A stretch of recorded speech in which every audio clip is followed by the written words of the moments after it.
All for you. Fall protection, rain gear, traffic signs, speed bumps, custom signs and banners, PPEs, fire extinguishers, plus more. Check them out on Facebook at JV International Safety Equipment Company or visit their website, www.jvisec.com. JV International Safety Equipment, Guam's leader in occupational and environmental safety equipment. Call 688-9524. JV International Safety Equipment, located in Harmon Industrial Park.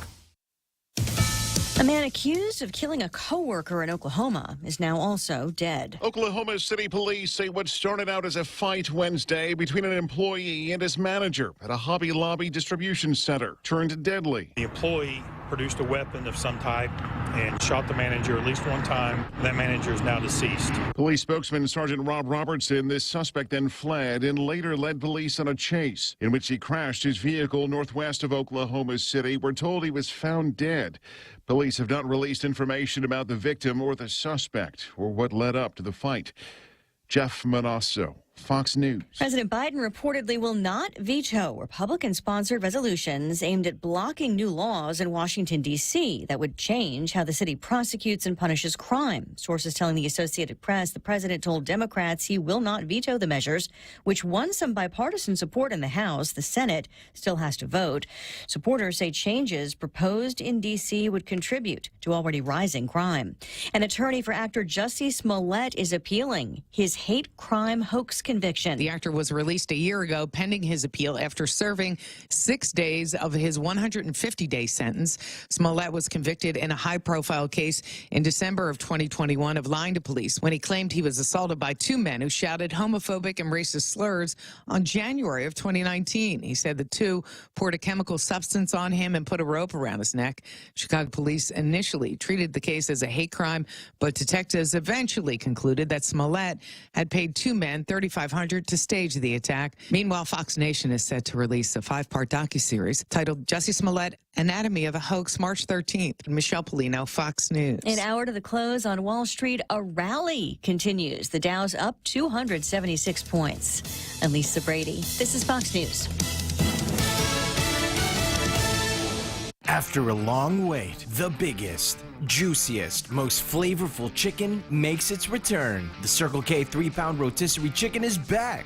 Get 3 whole pounds of perfectly seasoned chicken for all your family feasts. And for a limited time, pick up a rotisserie chicken and a Pepsi Family 2-liter soda, the perfect dinner combo, for only $19.95. Available at select Circle K stores. Swing by and take yours home today. Circle K, take it easy. Since 1997, Island Eye Institute has been committed to your family's eye care needs. From its beginnings, Island Eye Institute has recognized the value in incorporating state-of-the-art technology into personalized care and a commitment to excellence. As Guam's complete eye center, our specialists offer their expertise in glaucoma, retina, cornea, LASIK, cataract, and diabetic eye disease. Island Eye accepts Select Care, Net Care, Take Care, and Stay Well. Call us at 637-2020 to schedule your appointment today. We're located on the second floor of the Baltesh Pavilion in Tamuning. Hafide, this is Severina. Here at APL, our expertise and extensive network can help you grow your business and reach out to more global markets. As a responsible carrier, APL is also committed to a sustainable future, whether it's protecting the environment or investing our efforts in giving back to the community. Our dedicated teams in Guam, Saipan, and on U.S. mainland are here to support you. Call 588-4651 or visit www.apl.com.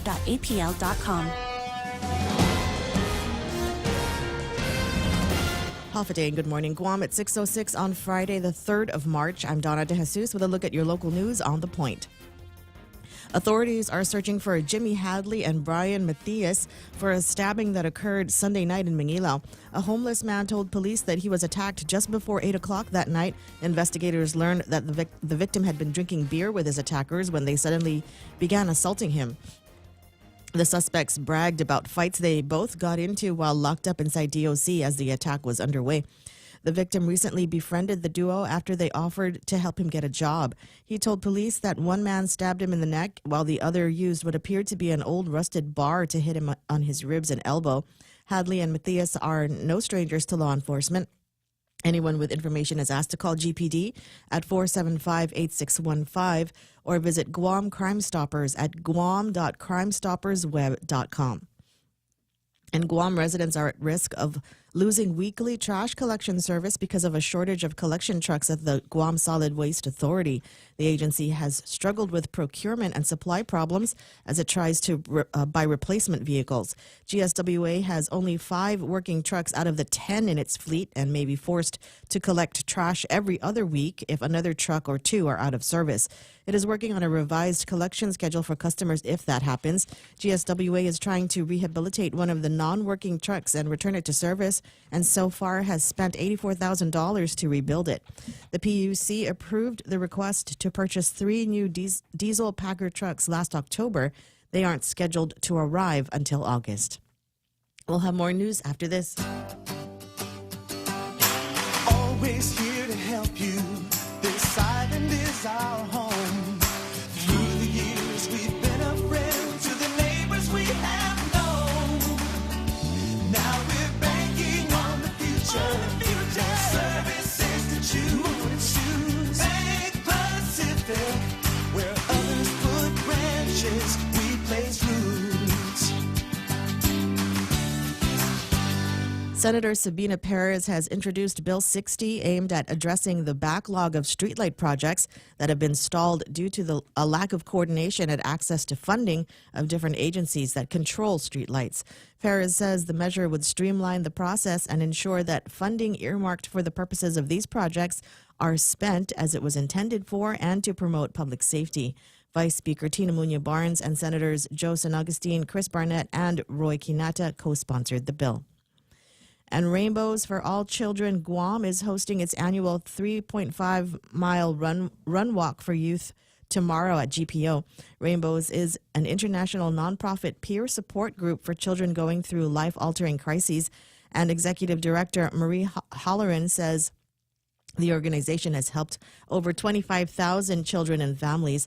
She adds that the last 2 years were virtual, and she is excited that this year will be face-to-face. Showtime for the race is 5:15 tomorrow morning on the theater side of GPO with a go time of 6 o'clock. You can pre-register now for $10 at St. Anthony's School and $20 on the day of the race. The grand prize for the raffle is a United Airlines round-trip economy ticket. And those are your top stories right here on The Point. Now here's Ray with your weather. I'll get around to it. I just going through some of the stuff here this morning and watching, some of the media, with the woke media and the liberal drive-by media trying to back up on all of these COVID-19 spoiler alerts that came out. You remember with the thing? Oh, yeah, I guess we can confirm now it's in the labs. Now we've got all these, newspapers and magazines. So we not really confirm, we just got to, there's still some questions that are lingering out there. Well, what about the mask thing? We got a bunch of reports that say that the masks, provided little or no protection from the spread and catching COVID-19. And they said, well, wait. But that's the point. Little to no. So there was a chance. There was a little bit of a chance that they could have helped somebody, depending on the scenarios. So watch out for all of that backpedaling. I'll try to filter as much of that for you as possible as we make our way into the Friday, Biba Mes Tomorrow Friday program on the Ray Gibson Show. Do we have any of the local entertainers and the music coming in a little bit later on, Real Joe? I don't think so. I didn't think so either. Jesse Bias, yeah. Well, we'll see. There's a whole bunch of stuff. And if you're looking for something to do, Donna was talking about the little 5K or 5.5K that the Rainbows for All Children tomorrow, all weekend long. In fact, starting today, you can go and hang out in Umatic. Like for the entire weekend. I mean, all the way through to Monday. And by the way, kids, tell your moms, dads, if you go to the Department of Education schools and they haven't killed you yet, you can. Too early? Never. What? It's Friday. Well, I mean, look, Doug Moylan is investigating what's going on at Untalon Middle School. Good morning, Doug Moylan. My guess is it's probably going to be an investigation finally, like the entire Department of Education. Here, trying to get the kids with the mold and the cars running over them and the rat and the flea and tick infestation and all that. But we got this from Michelle over at the Department of Education yesterday. I put it up on the screen. I'll put it up again because I think it's important you recognize in observance of Guam history and tomorrow Heritage Day.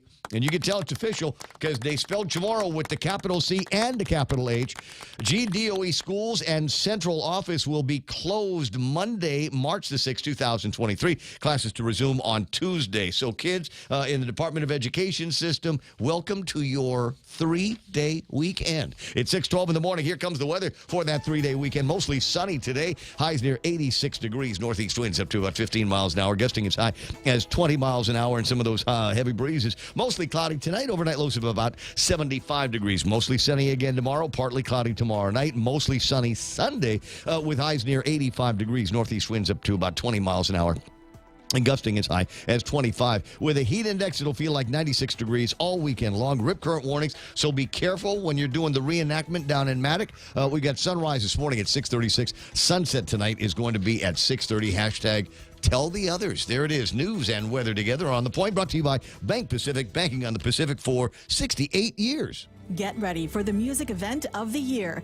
The Tumon Bay Music Festival is back, and it's better than ever. Featuring soloists, choirs, small ensembles, bands, and orchestras from Guam, the Marianas, Japan, and the U.S., TBMF offers something for every music lover. TBMF 2023 is the place to be this March. Festival events will take place at various locations on Guam, so be sure to check out the schedule on tbmfguam.org. TBMF is a production of the Guam Philharmonic Foundation. See you there. It's March Madness month on GTA. That means big discounts and awesome giveaways. Come into GTA today and get the all-new Samsung Galaxy S23 Ultra with a 200-megapixel camera and advanced photography. Your selfies will look amazing day or night. Purchase a Samsung Galaxy S23 series smartphone and get on our best unlimited plan for as low as $65 a month. Plus get a free $200 Payless gift card when you open a new line. Terms and conditions apply. Offer good while supplies last. Smartphone month at GTA. We start with you. 6:14 in the morning. Portions of the program brought to you by APL. American President Lines, a global presence with a local home. The Ray Gibson Show. Morning talk that matters. Call now, 888-TALK. That's 888-8255.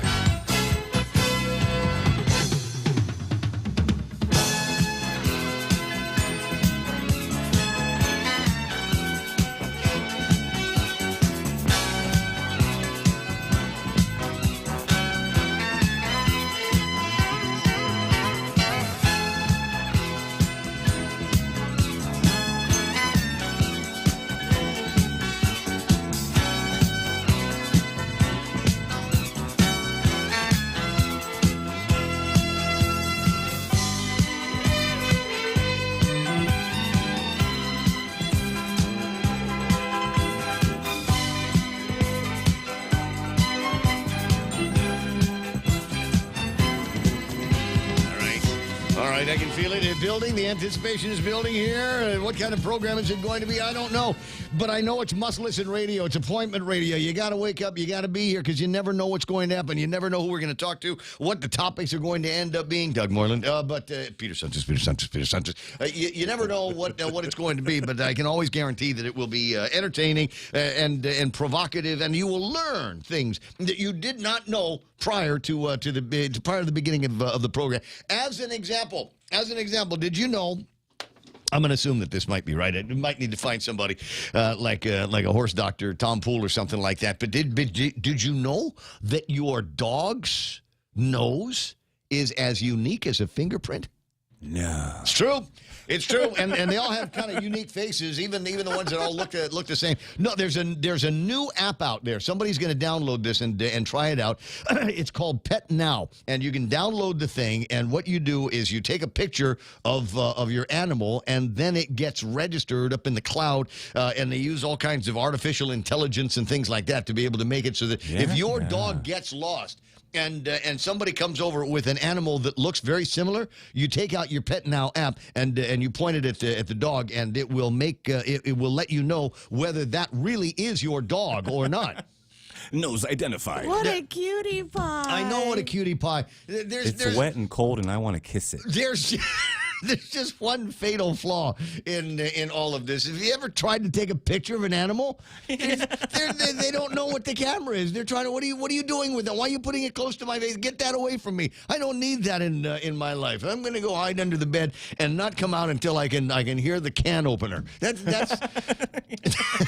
that's what's going to happen. Exactly. Scooby Snacks may work. I don't know. Welcome to the program. Excuse the mess. It is the Ray Gibson Show on 93.3 The Point. My name is Ray. Thrilled, as usual, to be here with you. Thrilled even more because it's the weekend, and there really is a lot going on this weekend. I was looking at the calendar, and I'm tired already just looking at it. I got that feeling like it's going to be tomorrow morning. I'm going to wake up, grab my coffee, sit on the couch, and take a look at all the stuff lined up for just Saturday, and go, screw it, I'm going to stay on the couch. I'll just, I'm just going to Twitter all day. I'll burn in some, because I haven't TikToked a whole lot this week. I've been busy with stuff, right? Wow. So I'm thinking maybe I'll just do that all weekend long. No, dude, and get out, man. I don't think the FOMO is strong with me right now. I think I'm at a FOMO 4 as opposed to an oh my god freak out FOMO 10, where I know that I'm going to see pictures on Monday and go, could have been there with those guys.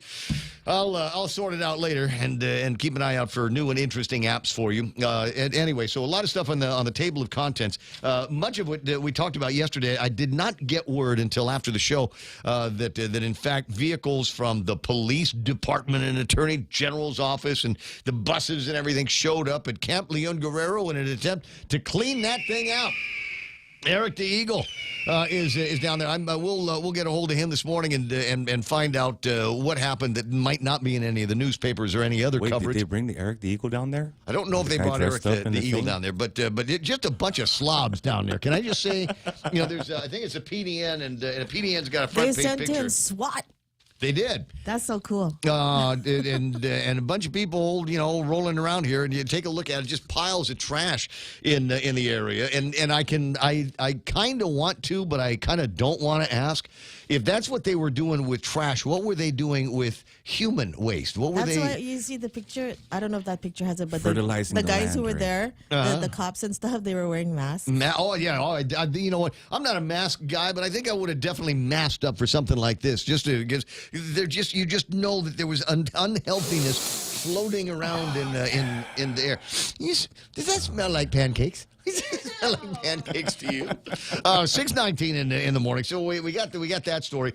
Although I got to tell you, there's an interesting rumor that is floating around. Can I just say that there are defenders of the status quo that don't want Doug to be successful, because that means that means that if Doug is successful, we'll take a bite out of crime. There won't be any more of these homeless encampments on Guam, and we'll have panhandlers at every intersection, and so there are, I'm told, cannot confirm, but I got it from a reliable source who has heard that there are anti-Doug Moylan attorney generals or legal people, lawyers. There are anti-Doug lawyers that are going to the other encampments, giving them advice on what to say to Doug and the police when they come to move them along. Oh, wow, that pro boner. No, pro bono. It's called pro bono. Sorry, my bad. So they want the homeless to stay there? Apparently they want the homeless to stay there. Apparently they want the panhandlers out there. Apparently they don't care that a significant number of people voted for Doug Moylan to be the attorney general because he was going to be tough on crime, because he wasn't going to be looking the other way. When you hate someone, nothing else matters but seeing them go down. Right. Can I just tell you what my mother always told me? When you put out positive vibes in the universe, it comes back to you 3 times. When you put out negative vibes in the universe, likewise, it comes back to you 3 times. And so all you guys out there that are in love with the status quo or think that Doug is doing something and maybe ought to just leave people alone in their homeless camps and leave people alone at the panhandling, especially the ones over by the McDonald's in Harmon where they bring their kids to panhandling work today. It's like bring your kid to the office day. For them, though, it's bring your kid to career day. Yeah, to try to make everybody feel bad about you and Ray. Yeah, Not Missy. Stay in school, kids. Stay in school. Anyway, there you got that bunch of other things that we'll talk about here this morning. Let me see, and a reminder, as I said. I got this in the top part of the paper, so I want to make sure I get this out here. There's a drone show tonight. Oh. We have drone. You Matic? Matic, down 8 o'clock yeah. tonight. Like I said, they will have stuff they're going on today down there and entertainment tonight, including the drone show. We'll talk with Charlie Hermosa about that a little bit later on. And then all kinds of wacky entertainment all weekend long. Now, is Charter Day just one thing? Because I didn't have a chance to go there yesterday, but Dennis Larson, the bee man, was there introducing the concept of bee husbandry to students from the University of Guam and all kinds of other campus visitors down there. Maybe an opportunity to buy some of the stuff. DAWR. That's nice. Aquatic and Wildlife, hanging out with them, and look at the kids. Look, can you see the queen bee? Go ahead, stick your hand inside. Go, no, it's okay. They're friendly bees. They're friendly bees. They're like the bees, you see in cartoons and stuff. They're different. They're not mean bees. Dennis, outstanding work, and thank you very much for introducing the concept and the idea that there's another way to get honey besides going to the store and buying the expensive fake stuff. 6:22 in the morning, and we'll find out who the other friendly bee people are here in just a sec. Sometimes you want to go where everybody knows your name, and they're always glad you came. You want to be where you can see our troubles are all the same. You want to be where everybody knows your name. You want to go where people know people are all the same. You want to go where everybody knows your name. Nice. All right, I'll take a look at something. What's that? Balloon smugglers on Thirsty Thursday? Can I throw those pictures on the screen? Oh, yes, I can. Hey, now? No, I can because apparently what they did was they were very careful about blocking other people's faces that might not like to be a part of the Ray Gibson morning experience. Those bodies. I can tell who they are. There was balloon smug. Can you tell where that is? Is that Tower? That's the Tower, man. Tower of London. Okay, and you know what the crazy thing? Neither one of these two girls are British. Oh, wow. Yep. But, diversity is such an important thing. Hot Asian in the mix as well. Oh, never mind. Hot married Asian. 6:24 in the morning. Let's get to... Oh, no. Let's get to work around here. Is that Keena McCausland at number one here today? Yes, as a matter of fact, it is. I do like the high angles. Thanks very much for the camera placement. We see Post Canteen VFW guy, $1,000 to start with tonight. 7 o'clock, Queen of Hearts drawing. They got a winner last week who's left town.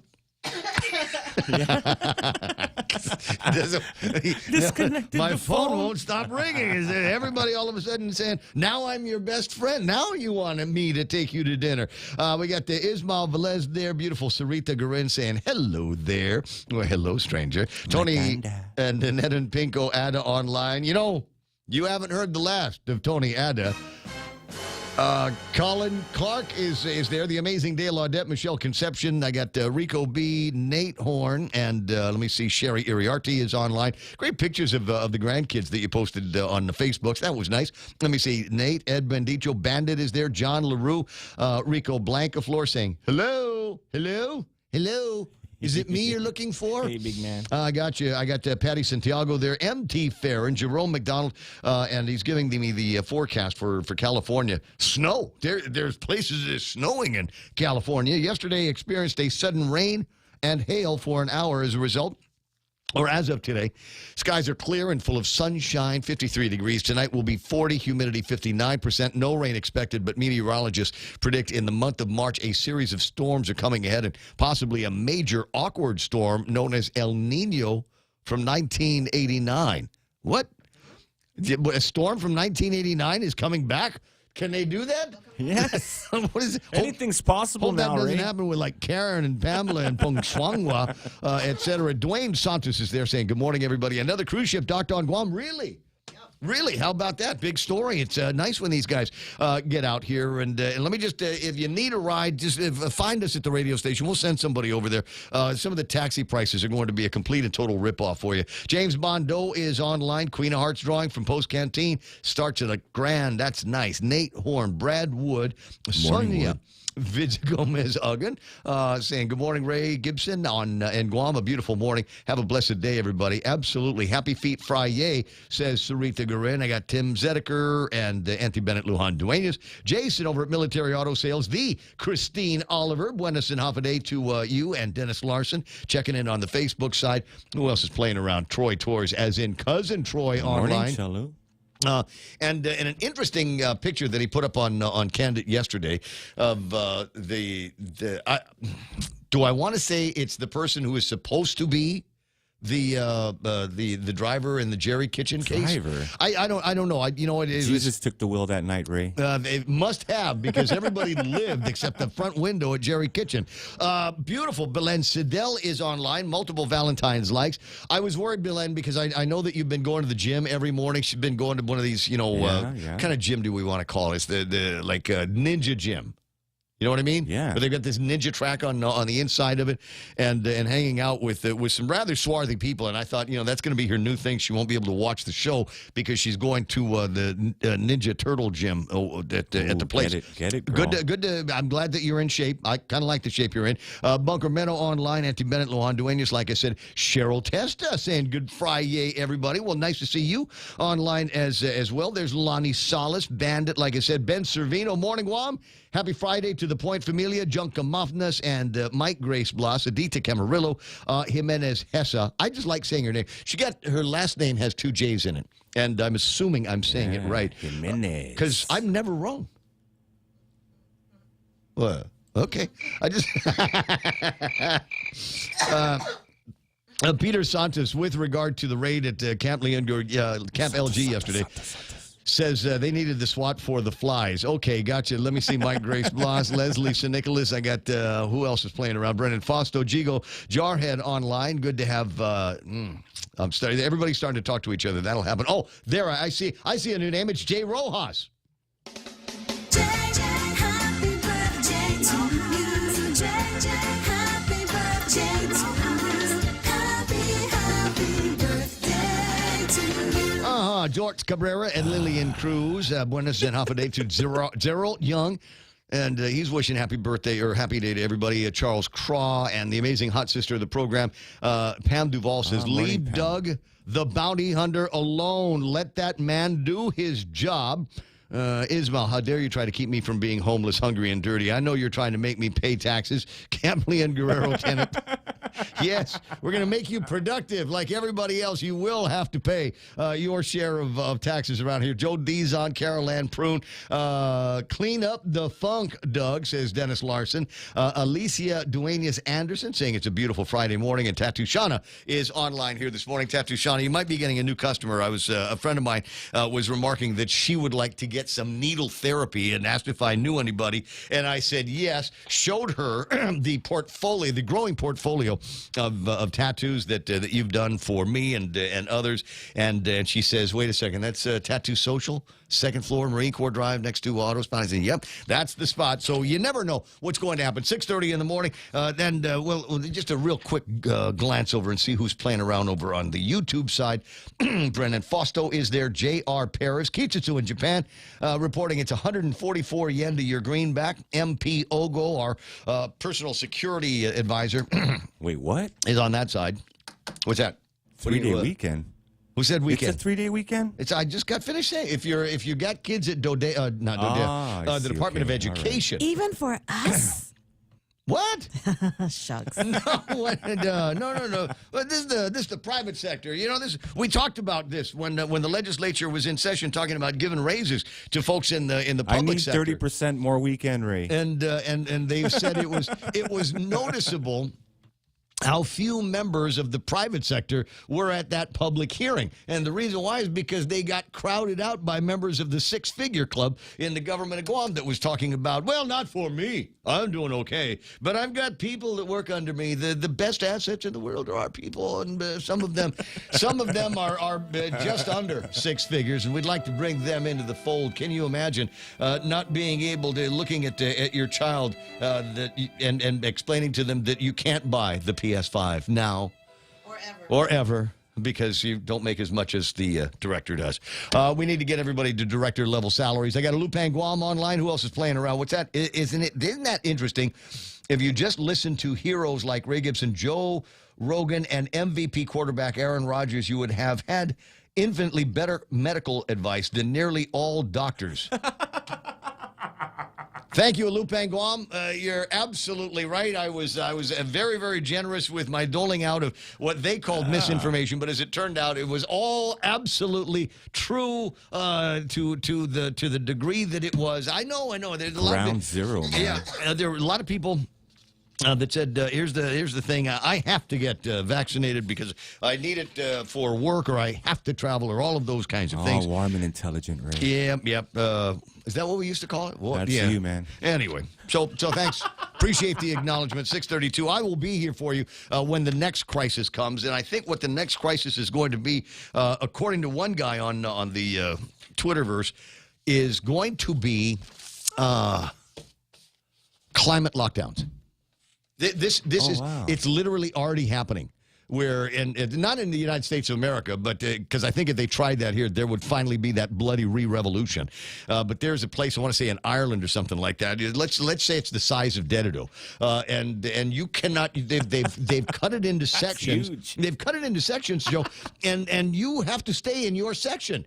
Because climate, they don't want everybody driving around, and you've only got a certain number of days in a year that you can go from your section to somebody else's section, and vice versa. And then you've got to get permission. All of the cars are going to be chip identified so that people can tell when you are on the move. This is Where all of is this that, stuff. man? I want to say Europe somewhere. Let's move there. No, let's not move there. You keep your nonsense in that place. But I'm serious. You just take a look at the world around us. Not.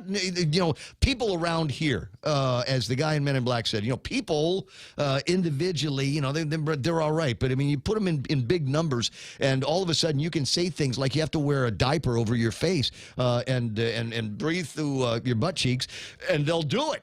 Because somebody in the government says so, or they're just so afraid or been trained to panic like that. You just never know where it's going to happen. I'll see if I can dig out some of those stories for you as we continue. 6:33 on the Ray Gibson Show. Tell you what, we'll jump into news and headlines and then take a look at what I've got on the table of contents and things that I will be on the lookout for. She's not ready. She's like, oh. What, now? Don't we normally do this at 6:40, Okay, 6:45? I'm ready. Well, I was... See, but now I've got another thing in my head. It'll be a short thing in my head. There are people out there live and die on numbers, and I'll beat you to a punch. It's 2323. No, it's not. It's 32. What? 3223. What? It's March the 3rd. Oh. 3323. Oh, never mind. It's not a big deal. I thought it was 2323. So it's not Cinco de Mayo. No, it's not. No. But let's. I'll drink to that. No. Wait. Picture time. Hold on. Tres de Marcho. Every once in a while, I'll do something like that, like every day. Okay. All right. Here it is. In honor of Salsa 24/7. Which is a Bible passage from the book of Salsa, 24/7. As for me in my house, we will serve tacos. It's 6:35.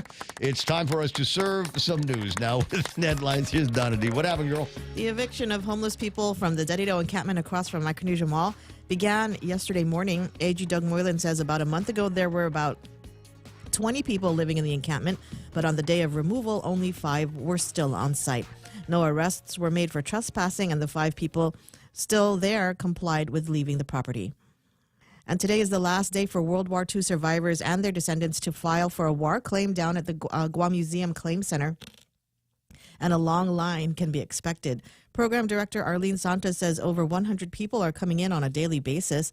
The local program mirrors the 2016 Guam World War II Loyalty Recognition Act, so only those who were alive on December 23, 2016 can apply. The claim center will be open from 9 to 5 today. And hundreds gathered to celebrate UOG's 55th Charter Day in the center of the campus yesterday. A stage with live music from local bands greeted those buying locally made jewelry and food from over 40 vendors. This is the first year all activities and vendors were welcomed back to participate since the start of the COVID-19 pandemic.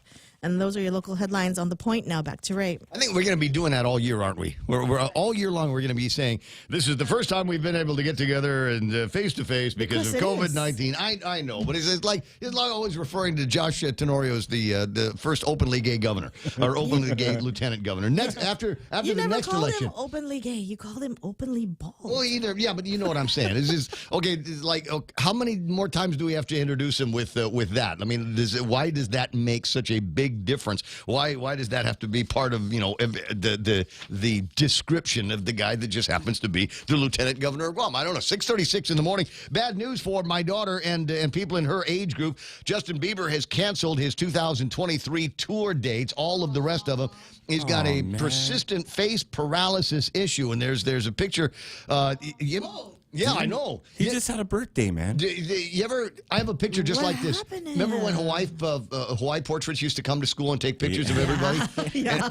And every once in a while, they'd catch you in mid-wink or something. Lasers behind you. That looks like those baby dolls with the broken eye. Right. So there's Justin Bieber. Oh, you guys. And he's got this persistent face paralysis issue, and some people are saying because of the vaccine. That's me after 2 beers. Well, that's again, some people. Everybody's got their position, and the problem is that the people that were lied to are embarrassed that they were lied to, and so that's causing them to stake out a position. They're not very few of them I think are walking around. Yeah, very few of them I think are walking around going, man, I can't believe they lied to me. Wow, I'm so mad. I'm so angry about that. But now it's internally they're going, yeah, they lied, but you know what?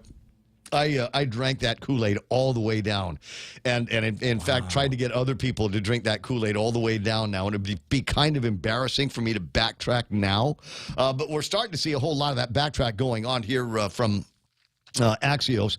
U.S. intelligence agencies are split on how COVID originated, with new support this week for the theory that it arose from a laboratory leak. It boils down to whether it's more likely the virus spread from infected animals, likely at a live market in Wuhan, China. There's that word likely again, to people at and around the market, or that researchers at a lab in Wuhan accidentally became infected with a drug being studied and then spread it to others. Supporters of each theory say the other has at least one gaping hole. Leading scientists generally find the natural origin theory.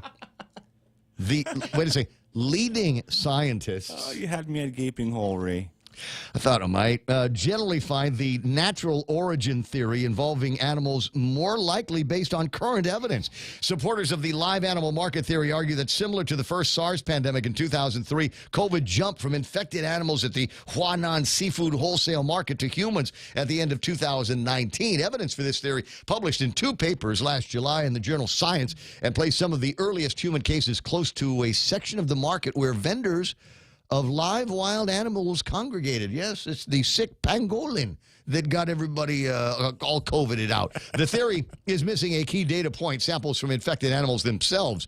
Proponents say those may not exist after the market and surrounding farms were cleared out. The other side, lab leak proponents argue Wuhan is a known international hub of coronavirus research, and there were earlier signs of biosafety problems at the Wuhan Institute of Virology.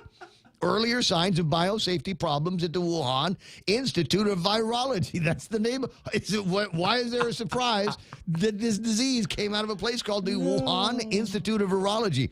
A major hole in this case is that there's no known evidence that a lab in Wuhan had a virus that could have been the precursor to SARS-CoV-2. Scientists haven't ruled out direct infections from bats, either naturally or in the course of gathering samples for lab. The entire thing that I just read you is total gaslighting. It is total gaslighting. They're looking for that sliver of a lack of evidence so that we might be able to fold this conversation in either direction. And don't look to the Chinese to try to fill in any of those gaping holes either. That ain't going to happen. It's not necessarily in their best interest. Anyway, interesting stuff floating around, national, international, and a lot of local, interesting stories that we'll probably get around to after I yak about traffic next. Family Finance has been serving the people of Guam since 1959, and they will continue to be there for you in the years to come. Whether you're looking to get a personal loan for that summer vacation or paying off those long overdue bills, Family Finance has got you covered. Apply for a personal loan from $1,000 up to $4,100 by calling Family Finance in Hagåtña at 671-475-4545, Upper Tumon 671-647-5626, or in Dededo 671-633-4473. Guam Regional Medical City is the center of excellence for general and minimally invasive surgeries like colonoscopy, dialysis and vascular access,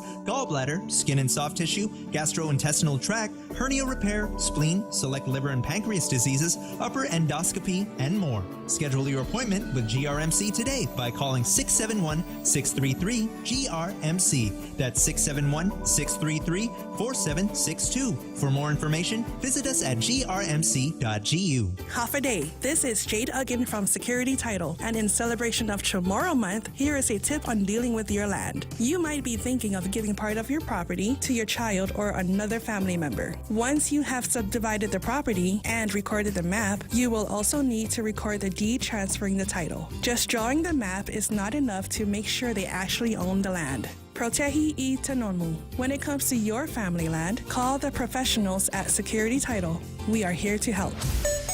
6:42 in the morning, and time to take a look at what's happening on your roadways. But first, it's time to take a look at where Optimus Prim is sleeping in this morning. Optimus Prim made it from the ITC building area yesterday all the way to the plant out in Ukadu, and is resting until they bring it back down to PD and go and grab some more of the heavy equipment, the massive loads, and then bring those back up in order. I don't know what the new plan is for these guys today. I think they had that unexpected pit stop yesterday, but that's the deal. All right, take a look at the rest of the traffic here this morning. I don't know that there's going to be a whole lot. It's still fairly early, and I think people are just kind of coming to from partying with the balloon smugglers last night over at Thirsty Thursday. Thanks for the phone call. Anyway, 6:43, not a whole lot. A little bit, tiny bit of traffic at the main gate at Anderson Air Force Base, southbound Marine Corps Drive, running fairly clear all the way to the intersection of 1 and 3. And then you get down to the intersection of 1 and 16. Camp Leon Guerrero is closed. Camp LG is closed. They've moved everybody out. Okay. No. So the thing that we've got to do now, though, and a point that I will make, again, former Governor Carl T.C. Gutierrez does not work for me. Doug Moreland does not work for me. But now that Doug has cleared out the Camp Leon Guerrero out there is still work that needs to get done. And I reached out yesterday. I saw a couple of pictures. I reached out yesterday and sent them to former Governor Gutierrez over at GVB and said now would be a good time for somebody to put a new mural on that intersection over at 1 and 16. There have been murals there before. Once upon a time, the Coffee Wife put a big I Love Guam mural up there, and then after a while that got painted over, I think, by the Rotarians. And nobody's done anything with the thing. Wow, since before COVID. Wow, for years. And so maybe even just paint the thing white for a little bit. And my suggestion was go find Rudy Paco from mayor of MTM, because there's the beautiful new mural. Have you seen it, Joe? Over at 10 Bot Street. Rudy.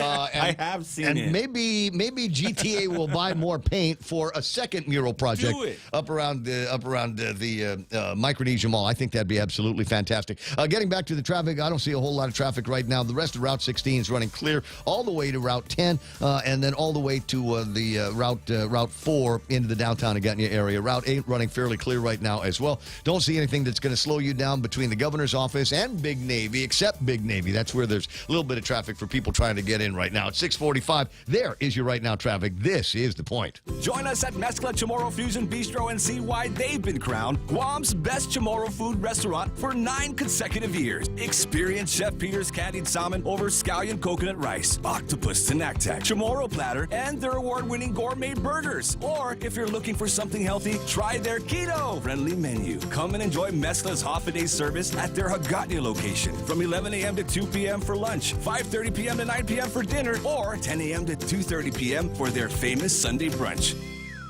Fly even higher and get to your destination with the United Credit Card from First Hawaiian Bank. You can earn 40,000 miles with $2,000 worth of spending within the first 3 months. That's 40,000 reasons to get on board with the First Hawaiian Bank United Credit Card. It all starts with yes. Certain restrictions apply. To learn more about this offer, visit any First Hawaiian Bank branch or go to fhb.com/United. Is your business ready for digital transformation? The latest Wi-Fi technology is here, and it's Docomo Pacific's WorkPass, powered by Plume. WorkPass unlocks connectivity, productivity, and security tools all in the palm of your hand. Access features like adaptive Wi-Fi, guest and employee networks, evolving AI security, plus so much more. To learn more about WorkPass, visit business.docomopacific.com. Docomo Pacific Business. Work better together. Real Talk Radio is back. Welcome to The Point, Guam's FM News Talk Superstation.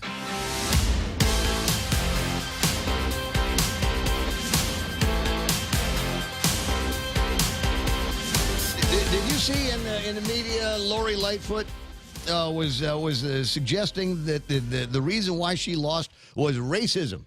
Of course. Yes, it is. No, I mean, look at her, man. I'm just going, why? It has nothing to do with the fact that the crime was at level 1 when you took the job, and it is at level 10 now in the city of Chicagoland. Unbelievable.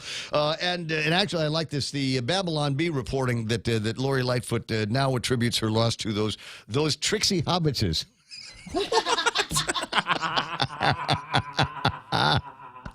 Little tricksy hobbitses. Anyway, 6:47 in the morning. You know what? Here's the thing. I'm a victim, ladies and gentlemen, of just way too much, too many shiny things in front of me. The entire hour between 5 and 6 is taken up by me reading the newspapers, checking out television scripts, and cruising, my own emails and the internet for what I consider to be interesting stories. And I come across an interesting story. This is something that we need to Gutierrez, not Leon Guerrero. But Governor Gutierrez, if you're listening, there is, I don't want to call it an existential threat, but this story here out of CNN reporting that Japan births have fallen to a record low as their population crisis deepens. Now, I'm not going to read the whole thing. The gist of the story is that twice as many people died in Japan as were born. Do you see the math there? Twice as many people died in Japan as were born. They're not replacing the population at all. And you got to save them, Ray. Not fast enough. Not fast enough. They need you there, Daddy. You know what? I'm so glad you said it and not me.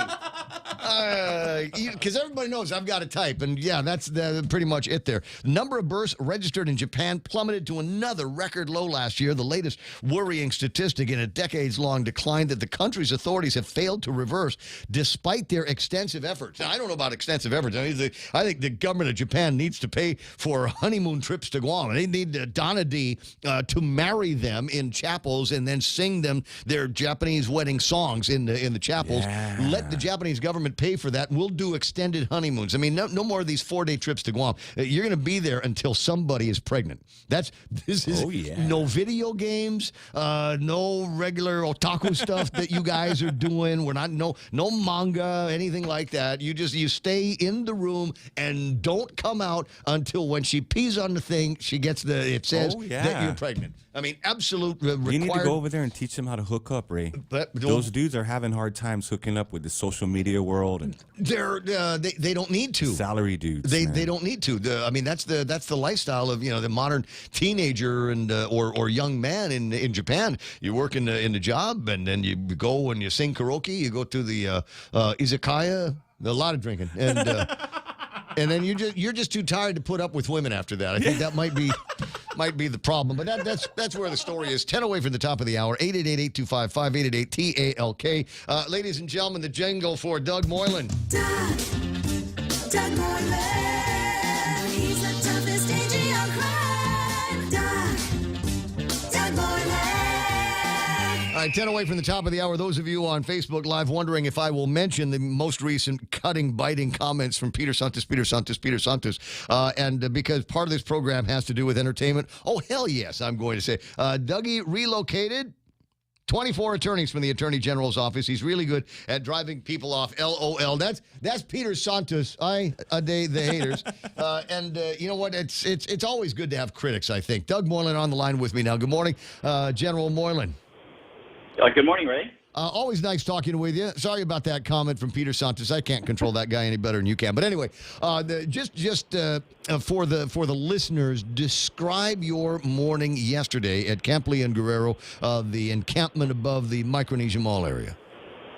Well, it sounds a bit corny, but it's heartwarming because you had the administration, the mayor's office, and the hardworking AG staff all working together to help people.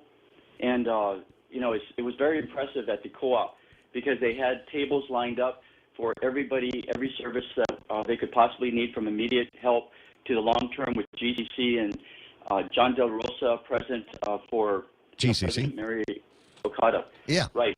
We had notified GCC, and President Okada had gone out of her way to make sure that GCC was mobilizing all their resources to take their names down, to start looking at a plan to, give them the fishing pole that they need in order to get back on their feet. There was even one of them that asked me to personally call one of the places that he used to work to see if I could ask his employer to give him a second chance. So, we're going to do that. We took down the information. We had the bus there from Mass Transit. DPW was there with their trucks. Vince Ariola, and everybody was just helping out. Therese Ariola was there from Guam Behavioral. Public Health was there in strength. We had CPS standing by just in case. Mm-hmm. So the number, based on our intel rate, went from 20 to 10 when we put the notices down to 6 yesterday. And those 6 people we helped out, and we're willing to help out more if they were part of that encampment and want to come forward. The Lieutenant Governor, Josh Tenorio, has mobilized a group of executive-level cabinet officials that have our taxpayer dollars at their fingertips and can quickly help these people. All they need to do is just come forward and ask for help. So wait, all that needed to be done was somebody had to give a damn. Doug Moylan had to care about the people that were in this encampment. That's what happened. And then all of the rest of the government of Guam came forward to do this. And I'm sure it was a whole lot easier than it sounds. And now we've got a template that we can use to go and rescue other people from this terrible lifestyle in other encampments that we've got here on Guam. Exactly, right. The Lieutenant Governor and the Mayor were just as equally involved as I was. All I had to do was just ask them. This is the type of people. We have the resources on Guam. The intelligence, every department that showed up yesterday, and the mayor's people. Oh, my gosh, there were 7 hardworking guys there, at least 7 of them, that were just there to bag and tag and wrap stuff up along with our victims advocate people. We had, I think, 6 or 7 ladies that were in white T-shirts and ready to endure the hot tropical sun. Mm-hmm. It was very nice. How do I sound this without sounding paternalistic? I'm proud of you. I think this is a great thing for the Attorney General's office and a sign that everything doesn't have to be hammer. You didn't need to go in there with blowtorches and SWAT team. I'm glad that they were available, but it's nice to know that it was done with a great deal of humanity and kindness. Attorneys are there not to hurt people. They're here at the AG's office to help people. when you go into court, somebody's being helped in there with the AG's office. It doesn't have to be the solution that everybody wants, but in this case, we wrapped our heads around it. The attorneys are smart in my office. They knew the different solutions. They knew the options. Attorneys create options, right? And don't let me forget Steve Ignacio and Director, Steve Ignacio and Director Police Department. Up at Customs, Director Prada, that they sent their people in to keep us all safe, to keep the situation under control, to make sure it didn't go south. Because when you go into the jungles, you better watch what's around in there. So, yeah, everything was great. So is it cleaned up, cleaned out? Was DPW able to get everything in the back of a truck and out to solid waste? It took us a little bit longer for the bag and tagging of the properties. So they're starting this morning. The vice mayor, as well as the mayor of Dedidor, are in the process of working with DPW in order to start to remove the debris. We wanted to make sure that the people took what they identified. The mayor the mayor actually has a facility that was set up to hold their properties for them. Okay. Because I know that some had expressed concerns that they had to leave some things behind and could not take everything with them on the bus and then over to. We already thought that. All right, Yeah, so that was it's already covered, already taken care of. As I said, after I saw what was going on yesterday, sent a note to former Governor Carl T.C. Gutierrez and suggested that maybe GVB work with among the mayors, etc. Maybe even call GTA and see if we can get a version of the beautiful mural that they put up at 10 Bot Street in Mighty. If we could get something like that over there and turn this terrible dump encampment into something that is going to be beautiful for all of the people of Guam and our visitors. I think that's great. Also think it's great, while I got some time with you, that you're going to be looking into what has taken place over at Untalan Middle School and see if it merits more investigation and maybe calling some folks in to be held accountable.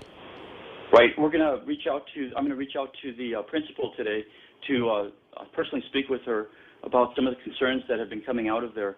But, it's part of the AG's office. The family court with Judge Ingalls and all the other judges are well capable of handling what appears to be happening. Obviously, everybody is presumed innocent until there's some sort of adjudication. But there's stuff that's going on that kind of concerns the AG's office. And it's our duty to bring it to the attention of the courts if there's something wrong with the kids. That intersection thing, we've already requested the police report.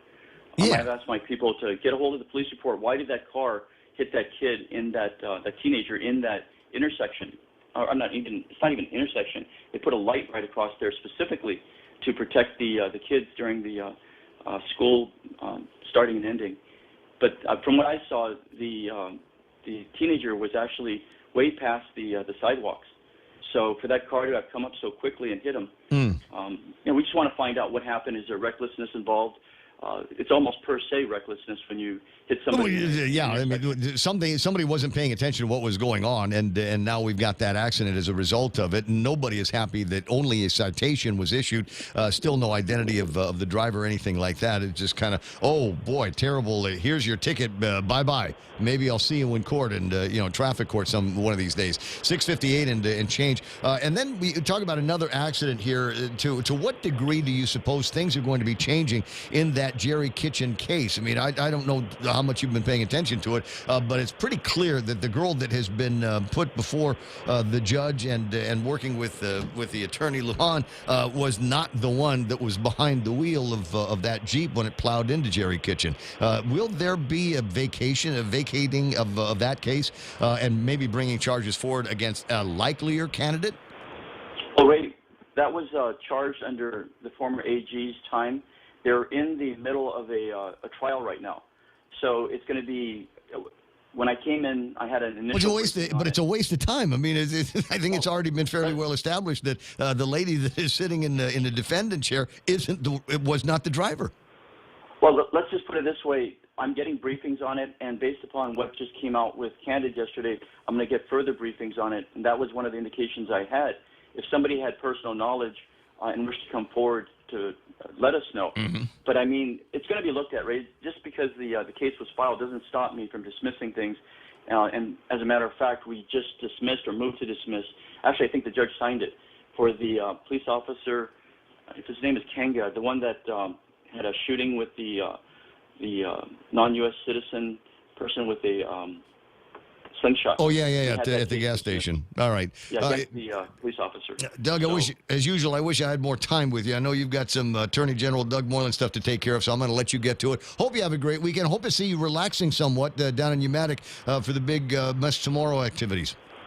Thank you, Ray. All right, buddy. I'll do that. Take care. Stand by now. It's just after 7 o'clock in time for Fox News on The Point. As a double life of addiction and lies was crashing down. In his instructions a short time ago, the judge telling jurors suspicion isn't enough. To the extent the state relies on circumstantial evidence, the circumstances must be consistent with each other, and when taken together, point conclusively to the guilt of the accused beyond a reasonable doubt. Circuit Court Judge Clifton Newman also telling the jury they must give Murdaugh the benefit of any reasonable doubt.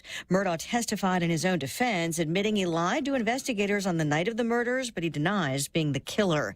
The House Ethics Committee launches a formal investigation into New York Republican Congressman George Santos, and it's a probe that will cover a lot of ground. The investigation will look into whether Santos participated in anything unlawful related to his 2022 congressional campaign, whether the congressman was honest on financial forms, if he violated conflict of interest laws, and sexual misconduct allegations. The first-term Republican has admitted previously that he was untruthful in parts of his resume after he was elected. Fox's Ryan Schmelz in Washington. Santos has resisted calls to resign, but already stepped away from committee assignments.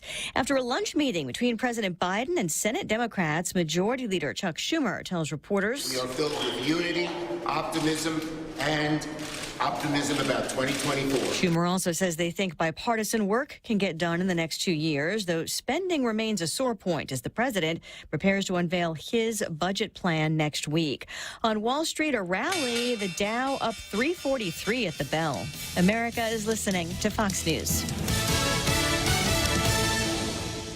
This spring, shop on over to the Micronesia Mall and enter to win. Redeem receipts totaling $10 or more. Scratch for a chance at instant prizes from Burger King or Foot Locker. Or receive a grand prize entry form for a drawing on May 6th for a chance to win a new Toyota Tacoma 4x4 SR5 off-road package with lift kit from Atkins Scroll Toyota. 10 lucky runners-up will get $250 gift certificates from Goodwin Travel and Tour for tickets to Philippine Airlines. Shop more, win more at the Micronesia Mall. Follow us on Facebook and Instagram for more. Just in time for Lent. It's our delicious BK Big Fish Sandwich. 100% white Alaskan pollock, breaded with crispy panko, topped with sweet tartar sauce, tangy pickles on top of a warm toasted brioche bun. Also available, our Impossible Whopper, 100% Whopper, 0% beef. Enjoy your Lenten season with French fries or our new mozzarella sticks with a refreshing brewed sweet or unsweetened tea. We are ready to serve you this Lenten season. Now available at BK Hagåtña, Tubon Bay, Micronesia Mall, and the airport. Have an amazing day. You rule. The White House says President Biden still supports statehood for Washington, D.C., even though he's prepared to sign a bill that critics say steps on the district's authority to make local decisions. He believes by signing this into law that it will protect communities, and so that matters. White House spokeswoman Karine Jean-Pierre notes that the D.C. mayor objected to what the D.C. Council proposed, including changes in the way certain crimes are prosecuted. 2 Republican-led resolutions would overrule the council's decision. President Biden says if that reaches his desk, he will sign it. There's a renewed push to make daylight saving time permanent. A bipartisan group of 12 U.S. senators just reintroducing the bill nearly a year after senators voted unanimously to stop changing clocks twice a year. But that bill never got a vote in the House, where lawmakers disagreed on whether to keep daylight saving time or standard time. Street racers get a warning in Texas. Harris County District Attorney Kim Ogg sharing a warning following recent illegal street takeovers and racing in Austin. If you participate in criminal activity with your car that endangers other people's lives and you insist on taking over our streets, we will take over your cars. Saying almost 200 cars have been seized in connection to nearly 1,000 related cases in the county since last year. It's dangerous, it's criminal, and we're going to make sure that we put a stop to it. Harris County Sheriff Ed Gonzalez. Recent street takeovers in Austin leading to at least 7 arrests. Texas Governor Greg Abbott launching a traffic crime task force. Kristen Goodwin, Fox News. Recapping the Wall Street rally, the Dow up 341 points. The S&P and the Nasdaq also gaining ground after a Fed official offered hope that the central bank might not ramp up rate hikes despite some recent hotter than expected inflation reports. Elisa Brady, Fox News. Join us at Mezcla Chamorro Fusion Bistro and see why they've been crowned Guam's best Chamorro food restaurant for 9 consecutive years. Experience Chef Peter's candied salmon over scallion coconut rice, octopus tinactac, Chamorro platter, and their award-winning gourmet burgers. Or if you're looking for something healthy, try their keto-friendly menu. Come and enjoy Mezcla's half-a-day service at their Hagåtña location from 11 a.m. to 2 p.m. for lunch, 5:30 p.m. to 9 p.m. for dinner, or 10 a.m. to 2:30 p.m. for their famous Sunday brunch. Half a day, this is Josh here at APO. Our expertise and extensive network can help you grow your business and reach out to more global markets. As a responsible carrier, APO is also committed to a sustainable future, whether it's protecting the environment or investing our efforts in giving back to the community. Our dedicated teams in Guam, Saipan, and on U.S. mainland are here to support you. Call 588-4651 or visit www.apo.com. After a long wait, the biggest, juiciest, most flavorful chicken makes its return. The Circle K 3-pound rotisserie chicken is back. Get 3 whole pounds of perfectly seasoned chicken for all your family feasts. And for a limited time, pick up a rotisserie chicken and a Pepsi Family 2-liter soda, the perfect dinner combo, for only $19.95. Available at select Circle K stores. Swing by and take yours home today. Circle K, take it easy. Half a day at 7:06. I'm Donna De Jesus. Here's a look at your local news on The Point. A buyer is offering $3.5 million in cash to purchase the Archdiocese of Hagåtña's FHP Take Care property in Tamuning. Another firm is offering to buy the Chancery property in Hagåtña Heights for $2.3 million. Proceeds would help pay Guam clergy sexual assault survivors. The sales will become final upon approval of District Court Chief Judge Francis Tidinko Gatewood, the bankruptcy judge in the Archdiocese case. Anyone who doesn't want the court to approve the use, sale, or lease of these properties must request a hearing by March 16. AMBC PC, affiliated with the Central Medical Clinic in Derrida, wants to buy the FHP property leasehold, and Phoenix Foundation is offering to buy the Chancery property. Other properties being transferred to the Survivors Trust to be sold include portions of properties adjacent to Catholic parishes, schools, and cemeteries, as well as the location of the San Vitor Shrine in Tumon and 2 condo units in Makati City, Philippines. And AG Doug Moylan will be investigating the events that occurred this week at Untalan Middle School, sending 3 students to the hospital. On Tuesday, 2 students were exhibiting signs of illness after using a dab pen, a device typically used to inhale cannabis extracts, although GDOE officials have declined to confirm explicitly that the pen contained a THC product, only a controlled substance. On Wednesday, a student was struck by a truck driven by a person who ran a red light while the student was using the crosswalk just outside of the campus. Moylan says both cases are going to be investigated by his office. Regarding the dab pen, Moylan says the family unit under the General Crimes Division at the AG's office will be looking into it. He adds that since the case involves juveniles, the matter will be sealed and confidential. More news after this. Celebrating Mess tomorrow, Whopper Wednesday is back. Every Wednesday in March, visit participating Burger King restaurants and say, I love the Whopper, or guaidza si Whopper, and get a free plain grilled Whopper sandwich with the purchase of any large size Whopper combo meal.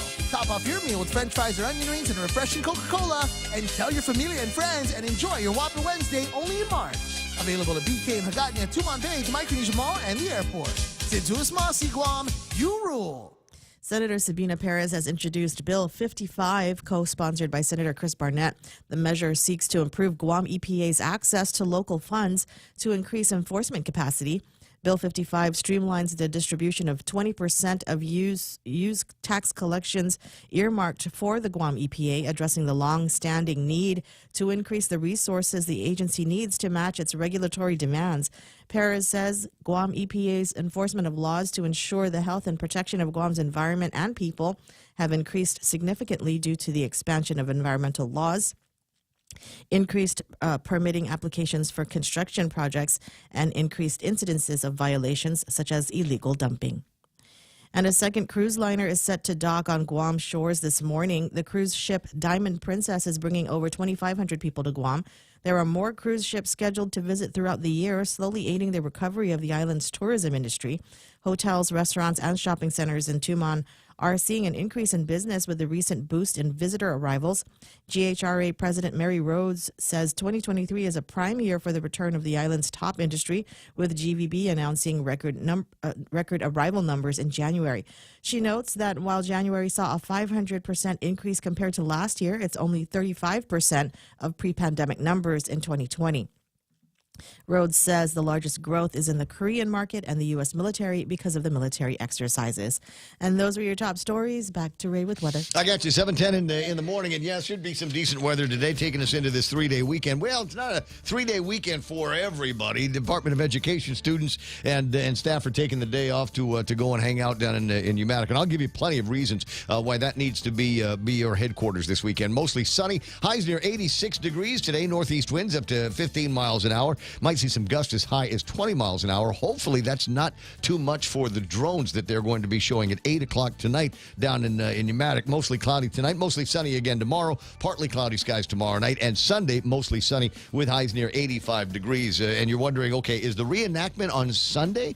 No, the reenactment will be on Monday. Again, I'll get you all the complete set of details. Everybody is forwarding that to everybody else on social media. So if you haven't already got it in the WhatsApp, I'll fill in some of the gaps for you later on. Heat index going to make everything feel like about 96 degrees over the weekend. Rip current warnings, so be very, very careful if you get into the water. Sunset tonight's going to be at 6:30. Sunrise this morning was at 6:36. Jeff from over at Pirates Cove sent in some pictures of the Fish Friday that they're prepping for you over at Pirates Cove. Some beautiful sunrise images from out there. Where's the old man doing his walking?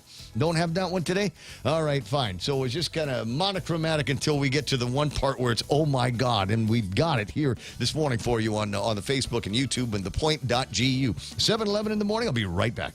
For all your real estate needs, call the professionals at Hoffaday Realty. Jody, Saran, Libby, and Lolita, and they'll take care of you on every step of the real estate process. No worries. Just contact Hoffaday Realty at 588-4232 or 588-HOFFA or email them at hoffadayrealty@gmail.com. They're at 426 Challenge San Antonio, Suite 204 in Tamuning. Open Monday through Friday, 10 to 4. Hoffaday Realty for all your real estate needs. Since 1997, Island Eye Institute has been committed to your family's eye care needs. From its beginnings, Island Eye Institute has recognized the value in incorporating state-of-the-art technology into personalized care and the commitment to excellence. As Guam's complete eye center, our specialists offer their expertise in glaucoma, retina, cornea, LASIK, cataract, and diabetic eye disease. Island Eye accepts Select Care, Net Care, Take Care, and Stay Well. Call us at 637-2020 to schedule your appointment today. We're located on the second floor of the Baltesh Pavilion in Tamuning. I see you, 7:12 in the morning, Ray Gibson. You know what? Before I get into the APL and GRMC, just a note: our friends over at Hoffaday Realty are doing something in social media. They're sending out these blurbs,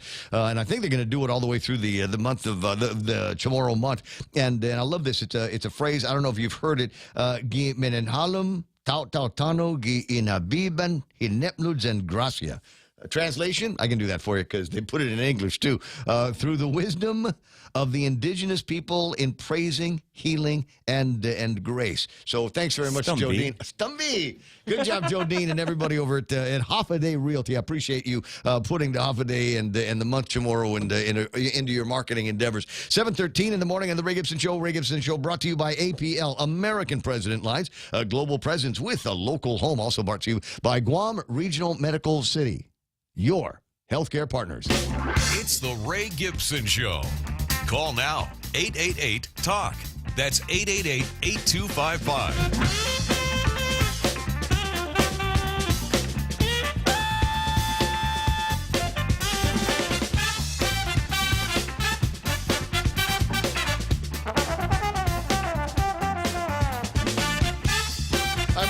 Update. This time yesterday, I was calling the name of my very close, very dear personal friend, Frank Cruz over at KFC. Oh, yeah. Frank Cruz.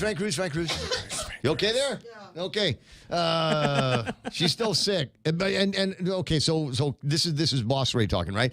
So I said to Donna yesterday, I said, really, if you don't feel good, you know, and you just can't get your butt out of bed, you can send me the scripts, and I'll read the scripts, you know, fax in the scripts, and I'll take care of that, and you can just stay home and just, you know, just recuperate, just hang out in bed with your feet up and bonbons, and have the little girl bring you all of the things, change the channel, all the crap we had to do for our parents when we were growing up. And anyway, but she didn't. She's like, what a trooper. Yeah, Thank you very much, she put Donna. Vicks on her feet, and she got in here. Vicks, yes. Vicks on the feet, and then you wrap that with saran wrap, and then you put your hose on, right? That's the way that works. Anyway, so I digressed again. I was calling the name of my very close friend, personal KFC buddy, Frank, yesterday, and said, Frank, are we going to do the double down at KFC on Guam? Are we doing the double down? We got all of the incredible items on the Lent menu over at KFC, and maybe when that's all done, we might do the double down, right, Frank? And the answer, a very brief answer. He must be a very busy man. Not yet, but soon. And if you're wondering what the double down is, I described it for you yesterday, even showed some pictures. It's basically two pieces of chicken that form the top and the bottom of this chicken bun thing that they have. And then there's that really good cheese that they've got in there, and then some bacon, and there might be a cool sauce or something like that in there as well. It's one of those things that goes and comes very rarely on the KFC menu. And Frank said, not yet, but soon. Save your monies, people. 7:16 in the meantime. But in the meantime, it's Lent. And if you cannot wait for that, swing by there. You've got to try the wasabi fish sandwich because it has wasabi in its name. How could it be bad if it has wasabi in the name of it? The shrimp burger is back. I had a whole mess of popcorn shrimp the other day, and I think today I might be rolling in for a seafood twister or the seafood Kelly. But it looks like it's all shrimp in that thing. Anyway, 7:16 in the morning on the Ray Gibson Show. Portions brought to you. I already did the thing, right? Yeah, already mentioned those guys? You're ready to rock the world. What I'm supposed to do now? Some business talk. Oh, take a look at the market. Okay, Yeah, all the right, wet market. Let's do that. Wet market. Looks like we had a little bit of a rally in the American markets. That's nice. S&P 500 cleared 29 points, 3,981 for them. Let me see the Nasdaq up to 11,462, picked up $83 points in trade. Dow Jones Industrial Average grew 341 points today. Not bad at all. 33,003 is where that particular market's at. If you're wondering about Tesla, off by $11.87. And the hater media is going to come out and say, Tesla owner Elon Musk is not the richest man in the world again. For the second time in a quarter, because they cannot forgive them for fixing Twitter. FTSE is up by 29. The Nikkei index off by 17 points. Hang Seng, big winner yesterday, but looks like it's drifted down. As Jerry Roberts said, a lot of people saw the highs and began to sell off. So they're down by 190 points from their trade value yesterday. Shanghai off by under 2 points. VIX is down by 1, and the DAX picked up 22.62 points in exchange. In exchange overnights here. What have we got? Who did I say the big winner was? By all means, it is the Dow Jones Industrial Average, led by Salesforce, Intel Corp, Boeing, Microsoft, and McDonald's round out the top 5. Bottom 5, JP Morgan Chase, Amgen, Travelers, American Express, and 3M Company round out the losers on the Dow here this morning. Take a look at some of the commodities. Gold, where's gold at? Gold is trading at $1,842.60 right now. You can buy a barrel of West Texas crude for $77.98. Now that's down just a hair from where it was at 6 o'clock when I got the number. $78.11 was where it was trading at. Still narrow trading. Happy to see it's under $80 a barrel. Tapis crude is up by a little over $1, $84.83, up a buck from where it was yesterday. If you're going to Japan. Yes. Go to Japan. This weekend. Yes, go to Japan and help those people repopulate their country if they'll let you. The yen at 136.8 today, but Kitsutsu in Japan says you'll get 144 if you pick it up over at the DOD store. 54, almost 55 pesos in exchange for $1 if you're headed to the Philippines over the weekend. Maybe some medical work that's getting done. And in Korea, that dollar will buy 1,311.5 won in exchange for that greenback. So if that's what you're shooting for, one of those locations, well, I wish you very, very good luck. 7:19 in the morning. Some of the other numbers that we like to look at are Bitcoin. Do you have a Bitcoin number, Real Joe? I do. You want to know what it is? Not. You know what? 23,443. I was going to stop you because the absolute answer to that question is no, not really. Not really. There's the only reason why I do it is because if we don't do it, that's the day that something incredible will happen. That's the day that the market will go back up to $55,000, or it'll sink to $300 for a cyber coin. That's the kind of luck that we have sometimes. So we got to mention it and let people make their own determinations of what it is that they're going to be doing with that information and their lives. 7:19 in the morning, something that ought to be very, very worrisome to people that like Kentucky whiskey. Tennessee residents are worried about whiskey fungus. Says here, the invasive mold is covering just about everything in the area. Jack Daniel's Whiskey, an American institution with deep roots in the area of Tennessee where its spirits have always been distilled. In recent years, however, some of the locals have started to wonder if the company is making them sick.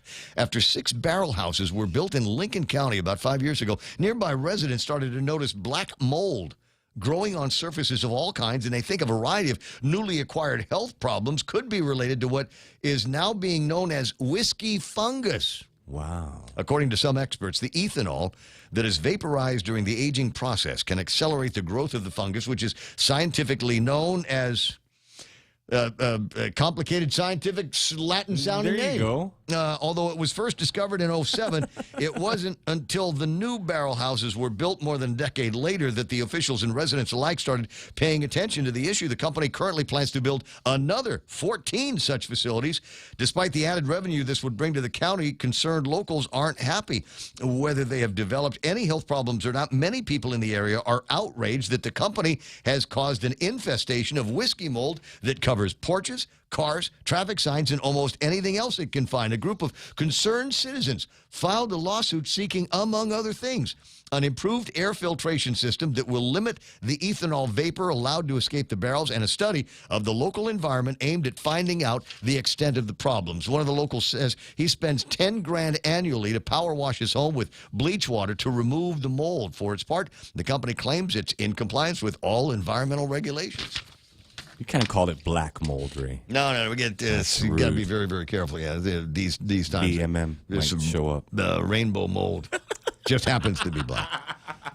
Yes. No. Apparently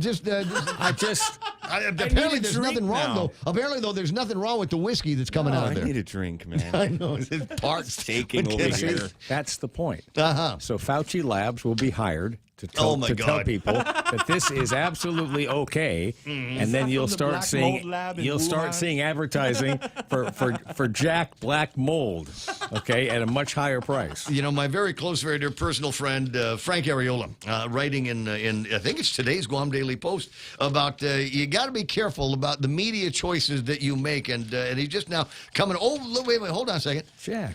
There's a picture on page 10. Live to Lead Conference levels up management professionals. And there's a picture of Jerry Roberts holding a microphone in front of a bunch of people at the Hyatt Regency Guam in Tamuning.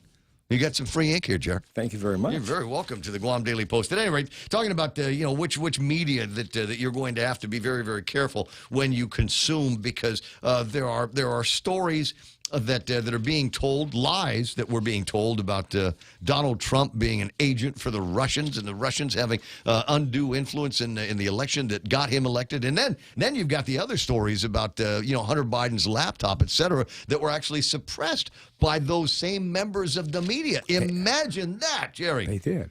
Really? Opposite, and the crazy thing is, right opposite the page is a story out of the Chicago Tribune. What is a reasonable approach to masking? This on the footsteps of that Cochrane study that said that masking had little to no effect. And these guys are making a point, underscoring, Hey, they said little to no effect. So maybe it did have an impact. And maybe we ought to think about what we're going to do about masking moving forward. Maybe identifying, places and circumstances where masking might be appropriate, even though the Cochrane study said masking did absolutely nothing to prevent the spread of COVID-19. It's like the media wants to walk back all of these stories that have been coming out recently. Let me see that. Yes, go ahead.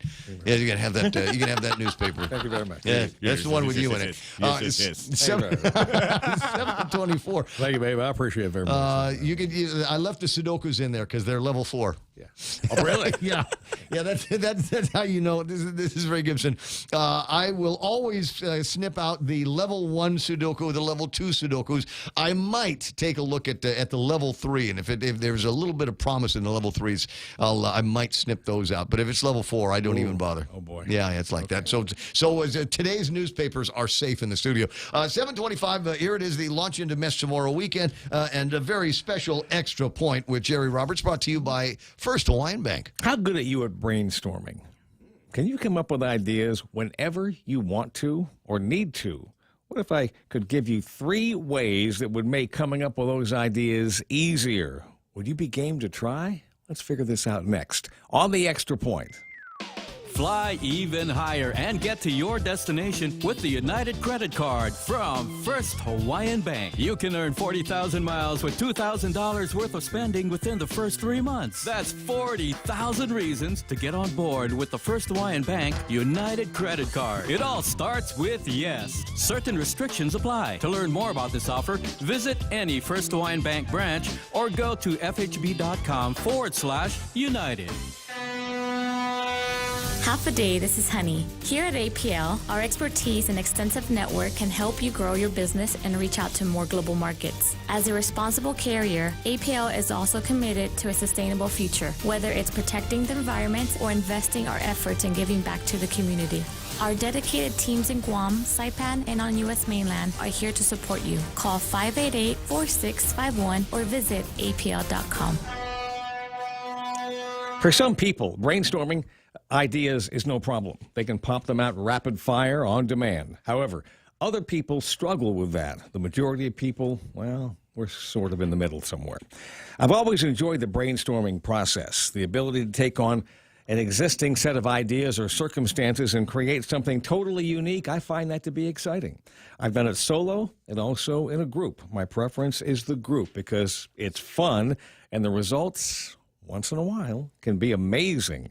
However your brainstorming sessions have gone before, the 3 methods I'll give today can help you make more out of the technique. Number 1, put the word "and" at the end of your idea. Using "and" allows you to combine and connect different ideas together. Let's say that you're trying to develop ideas for a new mobile dog grooming service. I think Ray was thinking of going into that business at one time.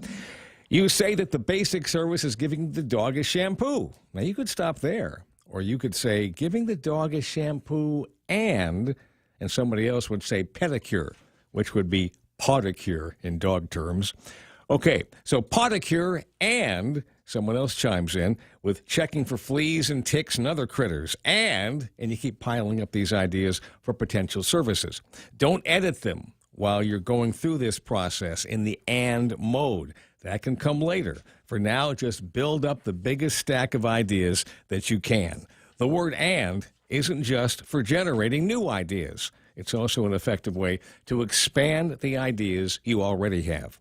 Number 2, you may have heard me talk about the next 2 words somewhere along the line with these extra points and how much I love them. The 2 words are "what if," and they came from a popular 1980s advertising campaign put on by tech giant Hewlett-Packard. By asking what-if questions, you can push beyond the constraints of current thinking and open up new possibilities for innovation. What-if questions can help you to generate unique and innovative concepts. Feel free to get a little bit crazy and toss out ideas that push the boundaries. You can also use the "and" technique within the what-if model. What if we add this? What if we subtract that? What if we add this and subtract that? What if takes us into the realm of possibility. They can lead us to roads that we and maybe nobody else has gone down. Number 3, our third method is answering a question with the powerful word because. This can be to explain why you've chosen a certain path, or it can be to establish your personal why when it comes to goal setting. Because is our reason, our rationale for our specific actions and decisions. Because lets us identify and clarify the underlying reasons or motivations behind our choices. By doing so, we can better understand our own values and priorities and communicate them more effectively to other people. Because can also be used to persuade others to support your idea. Let's say you need an investor to make your dog grooming idea a reality. Now, why is it a good idea for them to give you $50,000 for a share of the company? You will answer the why question with a powerful list of because reasons. 3 simple word methods to help you pry loose ideas that can see you getting further and doing better. And, what if, and because. Use them the next time you seek ideas or to expand the ones you already have. It's a simple concept, costs you nothing, and could mean everything the day you come up with the idea or set of ideas that could raise you up to the next level. That's the Extra Point. Be responsible and make something good happen today. For 93.3, The Ray Gibson Show and First Hawaiian Bank, I'm Jerry Roberts. All right, I got a couple of methods that I use for brainstorming one way or the other. Sometimes you need to think of a name for an event or a promotion, a special thing that you want to do. One of them is along yours is the rule of 3s. So you come up with an idea, come up with 2 more. Okay. Yep, and keep yourself going. And using those word tools, because and things like that, might actually help you move forward. And the other note here is I did want to get into a business involving animals. I wanted to be a veterinarian and then run the cremation. Okay. Okay. Either way, you get your dog back. Was the motto. But anyway, so there's that one, and then there's another one. It takes a little bit of practice, and you take a sheet of paper, run a line down the side of it, and a bunch of words on one side and a bunch of words on the other, and then your brain will try to knit things together. It is a closure. Your brain is wired to do that, and you'd be surprised sometimes by the results that come out of it. Brainstorming can actually be fun. The trick part is brainstorming in a group. And maybe there's the foundation of another extra point where all of a sudden my ideas are great and yours are crap. And how do we make it so that everybody's ideas are wonderful? You eliminate that in the ground rules in advance of it. Right. So you actually come out and say, we know what Ray's going to say. It's not all crap. It's a non-judgmental process. Mm-hmm. Okay. There's no editing that goes on in the initial stages of brainstorming. Yep. I've seen people do things with paper plates. And you put the double-sided tape, and you put the paper plates up on the wall, as many as you can get in there, right? Yeah. And that becomes, in effect, your whiteboard. And people use the paper plates for the ideas. And then basically, at some point in time, you all voted on the paper plates, and you pull some down, and you're left with whatever's up there, and you begin working with that. Then you take it over to the whiteboard. That is interesting. That is interesting. So, but that's fun in groups because it's lively. You have food there, and pizza, whatever you're doing, and it gets loud and gets fun, and people just have a good time. Yeah. As it should. 732 liner writing parties for radio guys will understand that. Then there's another one that Jay Merrill introduced me to many years ago, and that's the concept of mind mapping. Mm-hmm. And what a great brainstorming and outlining tool that is. And there's some great mind mapping software that you can find for Apples and whatever computer it is that you're using. You can use them alone or in a group. And trust me, I think you'll be satisfied with the results. 732, Jerry Roberts in the Extra Point here, brought to you by First Hawaiian Bank. Now, Donna D with news and headlines. This one here brought to you by the guys over at Burger King. BK's Big Fish Sandwich is there. If you are not eating meat on a Friday, there is your great out. You want something to taste like a Whopper? They have Impossible Whoppers there. 100% Whopper, but 0 beef. Tully approved. Believe it, you rule over at Burger King. Also being brought to you by Hoffaday Realty. Biba message tomorrow from them, 588-4232, or you can email them at hoffadayrealty@gmail.com. Now with news and headlines. Havadana, what happened? Trial is delayed for the two brothers accused in last December's killing of Arno Naroon in Dedido. Jaron Wallaby and Branty Wallaby appeared before Judge John Terlahi in Superior Court yesterday. The two were set for trial on March 20, but that was vacated after both now are waiving their rights to a speedy trial. They are back in court on May 5. And authorities are searching for Jimmy Hadley and Brian Matias for a stabbing that occurred Sunday night in Mangilaw. A homeless man told police that he was attacked just before 8 o'clock that night.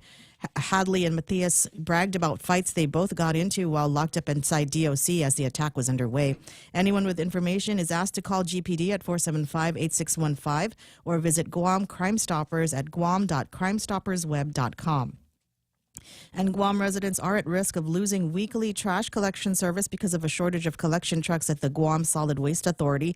There are only 5 working trucks out of the 10 in its fleet, and GSWA may be forced to collect trash every other week if another truck or 2 are out of service.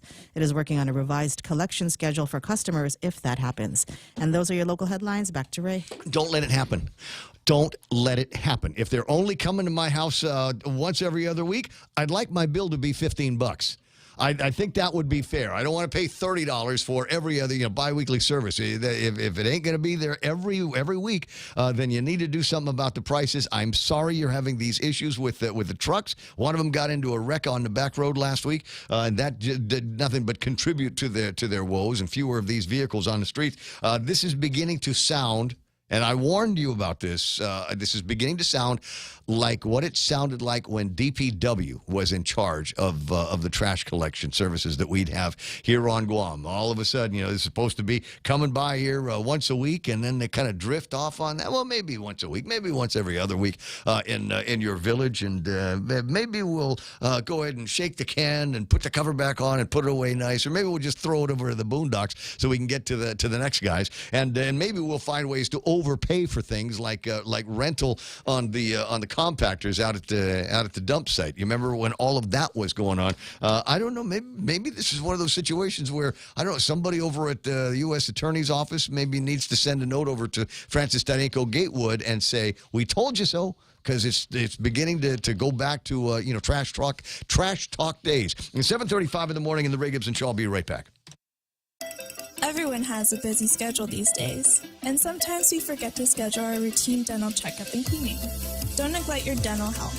Schedule one today with Dr. Robert Yang and his Smile Team, conveniently located at the East West Business Center on Marine Drive, Upper Tumon. Call us today at 647-8702 or 3. Again, that's 647-8702 or 647-8703. We make smiles happen. Guam Regional Medical City is the center of excellence for general and minimally invasive surgeries like colonoscopy, dialysis and vascular access, gallbladder, skin and soft tissue, gastrointestinal tract, hernia repair, spleen, select liver and pancreas diseases, upper endoscopy, and more. Schedule your appointment with GRMC today by calling 671-633-GRMC. That's 671-633-4762. For more information, visit us at grmc.gu. 7:36. No, now 7:37. Got to do some shouts here to folks that are listening around the world on the app. You can download that app. It's free at the store. You can go listen to our stream virtually anywhere you want to. Anchorage, Alaska, online with us today. And the only thing I know about Anchorage, Alaska, is cold, and you have the Jones Act to worry about, and that's why all of your stuff coming in from the mainland is expensive as well. I get Brussels online. Is that Japan hanging out listening to us? Waiting for Manila to check in before too much longer. 7:37. All right. That was the traffic music, right? Yes. Let me put some traffic up on the screen, see what's going on. All right. Is it busy up in Dedido? Yes, it is. Oh, wow. Look at what it looks like over at Anderson Air Force Base right now. Why is that? Because the north gate is closed. There's one of the gates up at Anderson is closed, and it looks like we've got traffic backed up in both directions, heavier on the 9 side from Wise Market all the way over into the thing. That's going to actually be better for everybody that is at Ipau and into the Dedido area. Not a whole lot of extra traffic to slow you down. What have we got here? Where's the rest of all of this? Traffic on Marine Corps Drive, the intersection of 1 and 16. That one is running fairly busy right now. And in fact, most of the intersections with 16 are running fairly slow. 8, 10, and 16. It's okay over at Happy Mart. It's okay on the other side where the Teedson Gate is. Looks very, very busy from about Untalon Middle School through Wendy's all the way up to the intersection. You will see the same thing happening over at the intersection of 10 and 15. Busy out there. 4 and 10. All right, if it was, gun to the head, which way am I going into town? From around the Mangilau area, north end.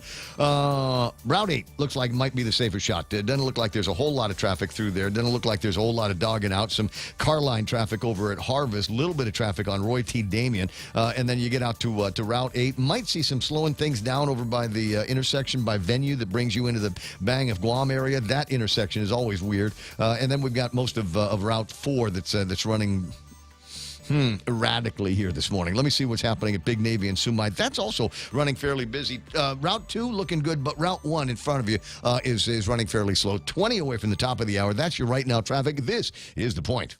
Every company needs money to grow and take on the challenges 2023 will bring. That's why Bank Pacific's commercial loan officers stand ready to help you. We offer several programs tailored to assist companies to get to the next step or perhaps for a startup, including working with SBA or GITA. Services to choose.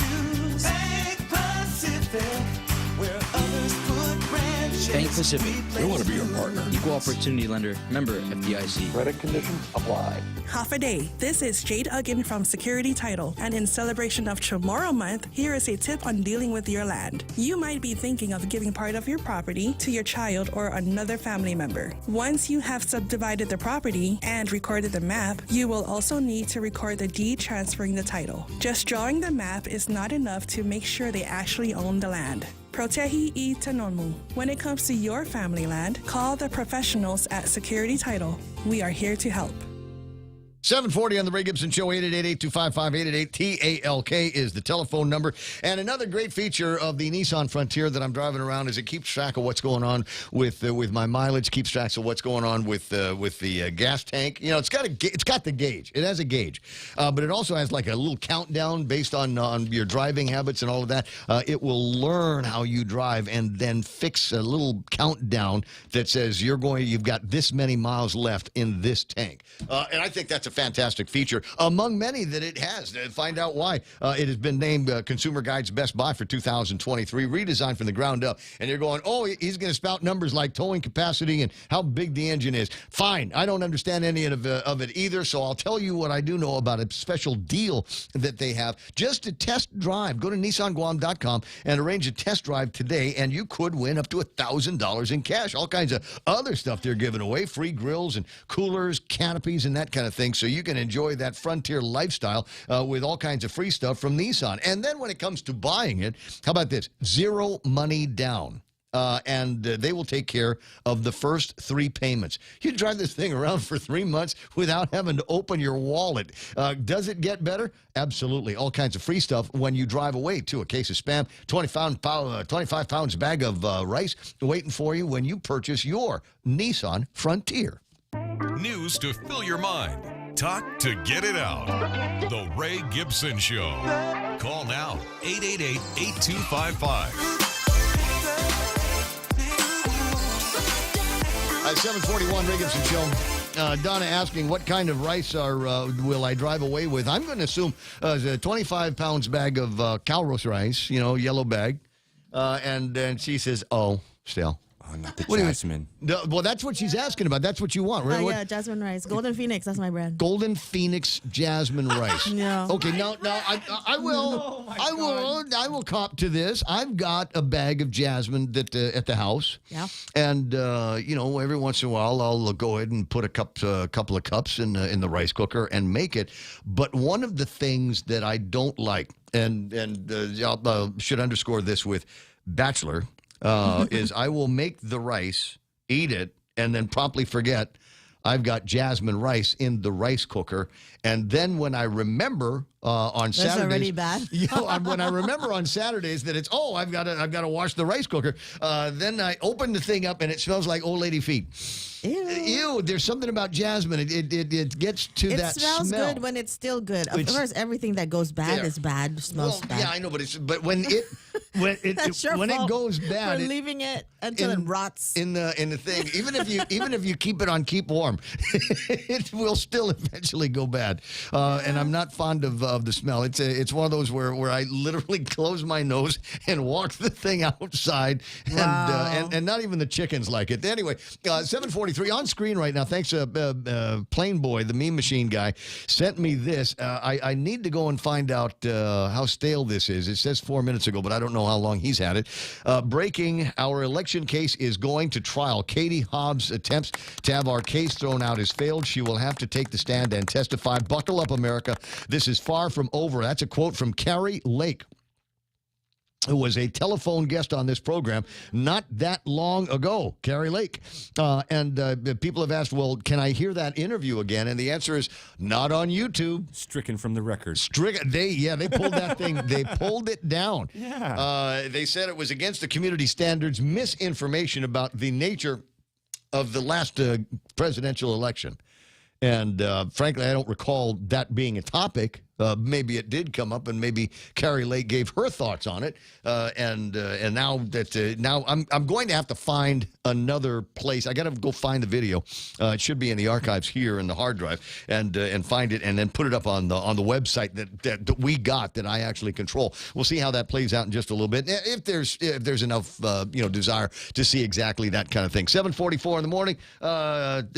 Jerome McDonald is talking about Tanloli Topaznia feet. Boy, I hope that's somebody you're related to, because I don't want to get in trouble for saying somebody's name.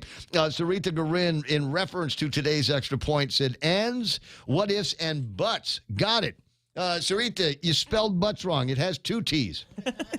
Let me see.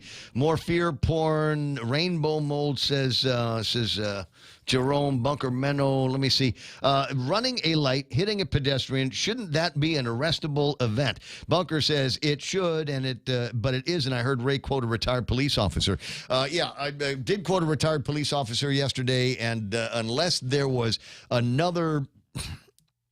arrestable reason. That was premeditated attempted murder, Ray. Premeditated attempted murder, prejudice. Or the driver was drunk or under the influence of something or another. Then that would have changed the complexion of it. But clearly, there are still a whole heck of a lot of people that are unhappy with that. Doug Moylan wants another look at it. And I'm trying not to simp for Doug. It's hard. But honestly, the truth is, after the whole Jerry Kitchen thing, is there not, did you mentally ask that question? Who was the officer at Untalon Middle School?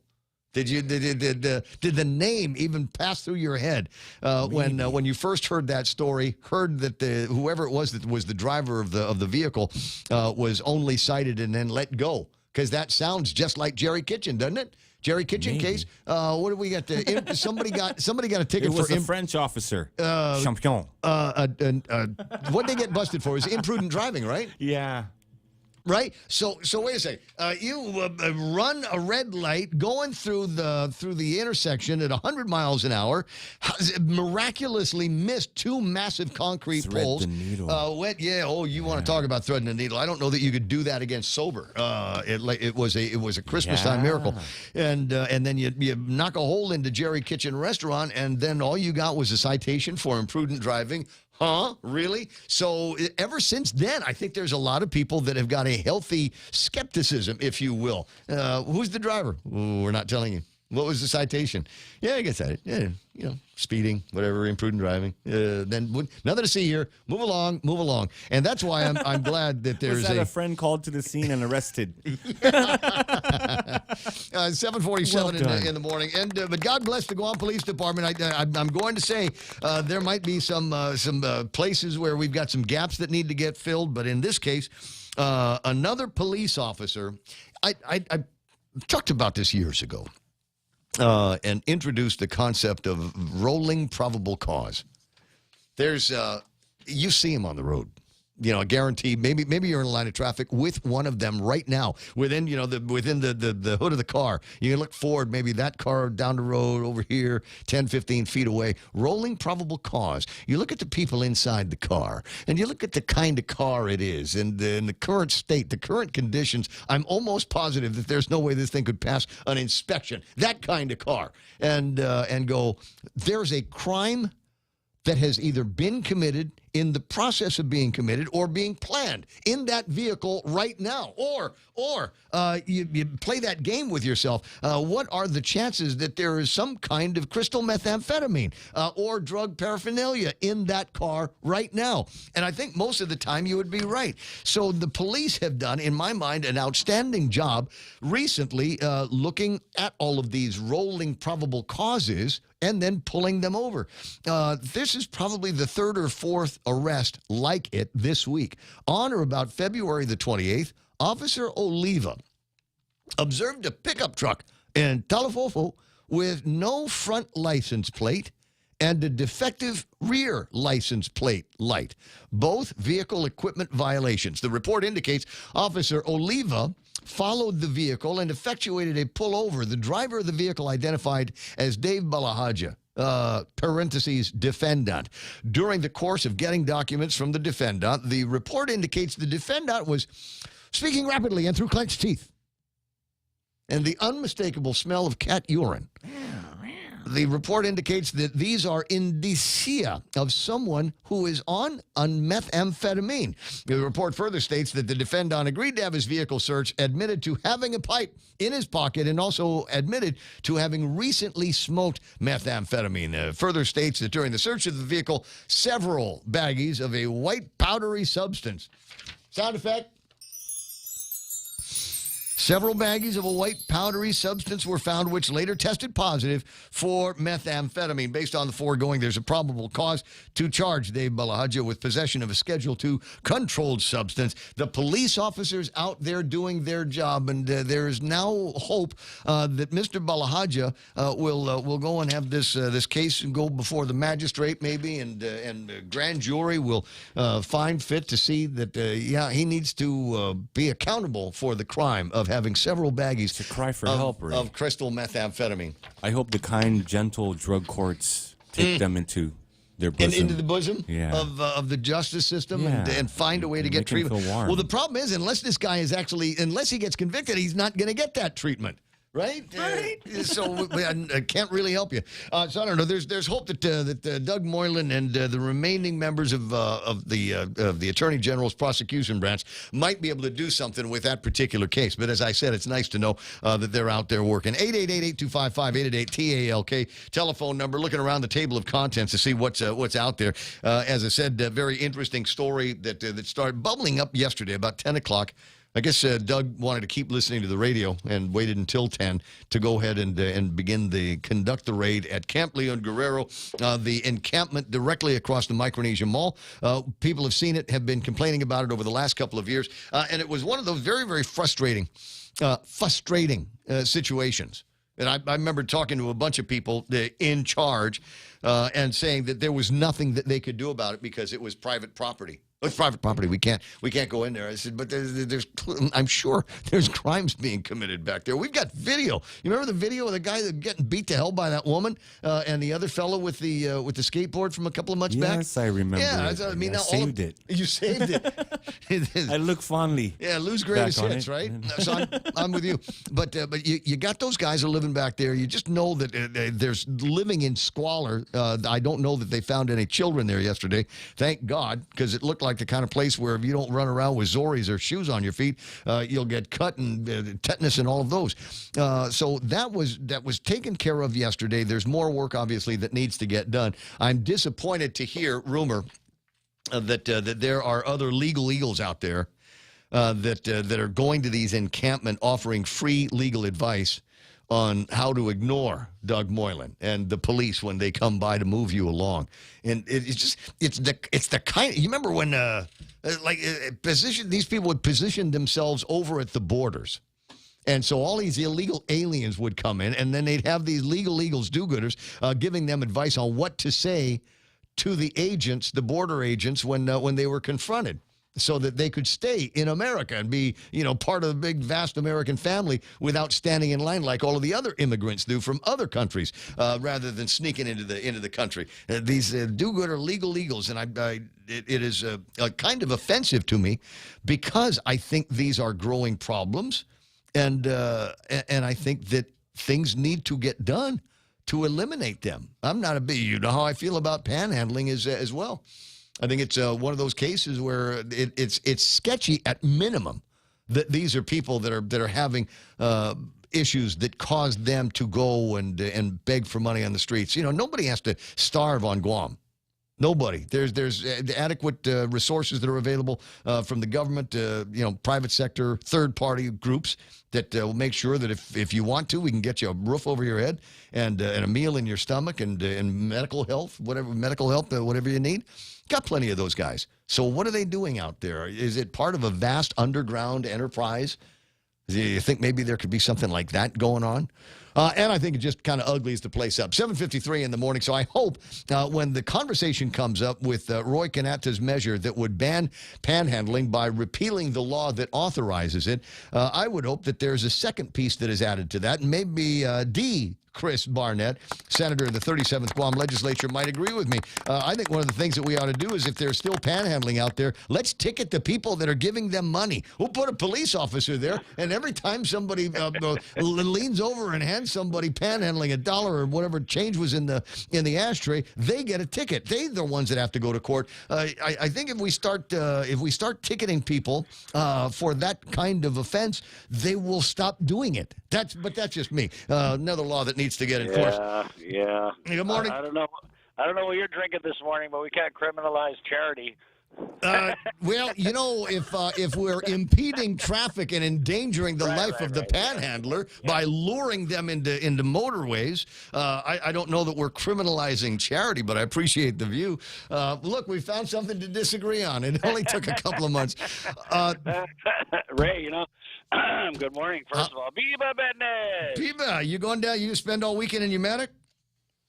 Man, I got a crazy weekend. We're going into session 10:30 session, and then I got gonna hand out some National Junior Honor Society stuff for SIFA. I got a wedding, but yeah, I'm gonna head down to Humatex. My mom's birthday tomorrow, so just try and juggle everything. But back on this the panhandling thing, I know one of the problems I had with the measure is not the measure itself, but that if we repeal that whole section, then what we're also gonna do is the firemen and anybody who does these boot drive things after a typhoon when we're trying to raise money, that's not going to be allowed. So this measure nukes all panhandling, even the good kind of panhandling. But I get it. We pull them over. Say we're going to collect donations over at a Greyhound Park or Kmart. Yeah, Paseo. There's ways that we can do that to help out these legitimate charitable organizations and charitable drives. I don't even think waving on the side of the road on Marine Corps Drive at 4:00 on Payday Friday ought to be legal. But then that's just me. There was a piece of legislation that I saw that you had introduced the other day, and I thought, well, this is kind of interesting. It relative to the process for charter school petitions, and it looks like you're making kind of a nod to the private schools here on Guam to go from being, say, a Catholic private school or whatever to a charter school. Yeah, basically what that bill does, thanks for that, Ray, is it kind of aligns our law and our charter school process with the Supreme Court ruling. So the Supreme Court ruling basically came down and said that if you're a religious school and you want to be a charter school, that we can't discriminate on that. And so I'm trying to just bring the local law into line, and it is a nod to the private schools. Lord knows we see the headlines. The Catholic Church is struggling, and so if any of these schools that are could be on the chopping block are able to avail of this process, granted that they meet all the criteria and they offer great programs for their students, then I just want to make that available. And then the other side of it, it's like, if we're failing on public education, and I'm working my hardest to try and get the ship going in the right path, but if we're failing on public education, then I feel like as a government we have to be able to offer a good alternative to that. You know what I mean? And so obviously I oversee public education, but I also oversee the charter schools. So doing stuff with SIFA, I'm sitting down with Career Tech next week. I also want to make sure that we as a government again kind of offer that that alternative. But, going back to the panhandling thing, I know that this was a conversation we had with a bunch of the colleagues and trying to figure out how do you basically, and this doesn't sound nice, but how do you stop it? How do you get rid of it? Because these people are panhandling, and I've talked to all the homeless people out here who panhandle, and I've interviewed a bunch of them. And what they do is they get together with a group of their friends and they ask for money, and we're generous, and they could be making like individually $90 to $100 or more. They put their money together, then they go and they get a hotel room or they go over to Winchell's. But the problem is our government, we have these services, these famed, Josh, Lieutenant Governor Josh, he loves to say wraparound services, but we really do have these services that, that are available. And so I kind of agree. People just stop giving them money and kind of force the issue and force them to go and avail of these services, which, we've got emergency house placement services, all kinds of services. But right. I think when I talk to these guys, they don't want to be in the system, because the system, by its very nature, comes with rules, and these folks don't want to live under those rules. We saw the same thing in the beginning of COVID when we started taking these homeless families and putting them in these little motel hotels that we've got. There was one family. I think each one of the members of the family they were all kicked out, but they were all kicked out at different times. And I think there was just the dad finally, and then he got loaded, and they kicked him out of that program. He just could not. They could not abide by the rules of engagement in these wraparound systems that we've created for them. Yeah, and we're talking about, I don't know, basic rules like don't smoke meth in the shelter. Don't show up to the shelter. Don't show up to the shelter on a 3-day drinking binge. So, it's not a good look. I get it where a lot of my liberal friends are coming from, because it is the optics of it, right? You have this AG who ran on tough on crime, and it's tough on the homeless. But I think, again, it's low-hanging fruit, and I think what's making people uncomfortable is when you talk about these situations that we're facing, whether it's public safety, education, we do need to do these uncomfortable things to kind of get back on track. And well, I don't like the process and, again, the optics. At the end of the day, that homeless encampment is cleared up, and so those are results, whether you like it or not. Yep. And it sounds like some of the people that were involved use that as the impetus to get back with their families and maybe find more stable housing for them and their kids. It's 8 o'clock in the morning. We're going to go into Fox News late. One question on the charter schools, and I appreciate you moving in that direction, especially because the Catholic school system is under a significant amount of pressure. They're talking about buying and selling all the different properties that used to belong to the church, maybe up to and including school properties, and they're going to need some kind of an option out. But for otherwise, have you thought about vouchers for public school parents that would like a greater degree of choice? Not only I don't want to send a kid to a DOE school or a charter school. I think I want to. Why don't you give me what you would pay to put this kid in a Department of Education school? You give me that money in a voucher, and I'll go spend that at Father Duenas or at Harvest or at St. John's. Right. That's obviously that's a big issue in the States, and it's something that works in a lot of communities. But I think for now, I'm going to support opening up the charter process and providing that alternative, and then I'm going to do my best to, get the schools in a kind of just baseline state where kids can go to school in a facility that meets all of the health and safety guidelines. And then we can kind of look at vouchers, because I'm also trying to assess, GDOE, when we talk about maintenance, they need funding streams. So I kind of want to be careful in taking money away from public education. But at the same time, I do want to empower them with choice, whether it's, going to a charter school or vouchers. But I just don't know if we're at that part of the conversation yet. I don't mind getting it started here. Just after 8 o'clock in the morning, have a good time at your very first session of the 37th Guam Legislature. What are you wearing? Are you going to, is there big ass Chris Barnett Sinai today? Are we? I gotta call Senator Roy. If he's gonna wear his Sinai, I'm not gonna wear mine. A couple of minutes after 8. Because his is bigger. Sinai envy. Imagine that. Be my miss tomorrow. Maybe I'll see you down at Umatic as well. I got a breakaway. Shoot, it's just after 8 o'clock in the morning. We'll jump into Fox News somewhere in the process. Come back with Donna D's news after that. CarPlay and Android Auto. Get programming alerts and notifications. Fox News Audio is on the Fox News app. The Voices America trusts. Download it now. It's March Madness month on GTA. That means Sam's an awesome giveaway.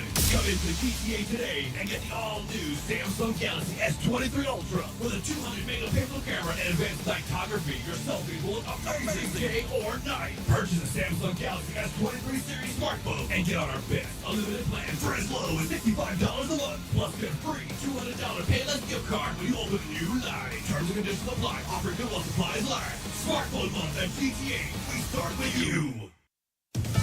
An Arizona jury is now deliberating the second murder case against Christopher Clements, accused of killing 6-year-old Isabel Celis in 2012. Clements already serving life in prison after being convicted of kidnapping and killing 13-year-old Maribel Gonzalez in 2014. Prosecutors say his cell phone was near Celis's home the night she went missing and where her body was left hours later. Also noting Clements told the FBI he could lead investigators to Celis's remains, found in the same location as Gonzalez's. Fox's Christian Goodwin. Clements denies having anything to do with Celis's death.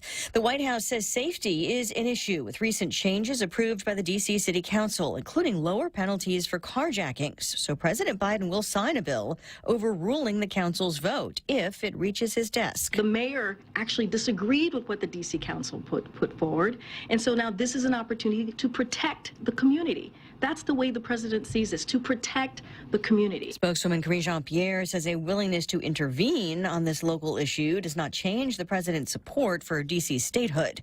A centuries-old tradition is losing its luster. The shoe shine stand, once as ubiquitous as barbershops, could be heading for extinction. The industry already slammed by the rise in casual workwear, getting further decimated in the face of the pandemic and remote and hybrid working. One decades-old shoe repair shop near New York's Port Authority bus terminal, for instance, seeing sales down 75% compared to before the pandemic. It's unclear if the do-it-yourself shiners are taking up the slack, while the maker of Kiwi, the biggest brand of shoe polish, has stopped selling in the UK because of softening demand. Some analysts are actually seeing the global shoe polish market expand over the next several years. Fox's Lillian Wu. Wall Street rallies after a Fed official's encouraging words about inflation.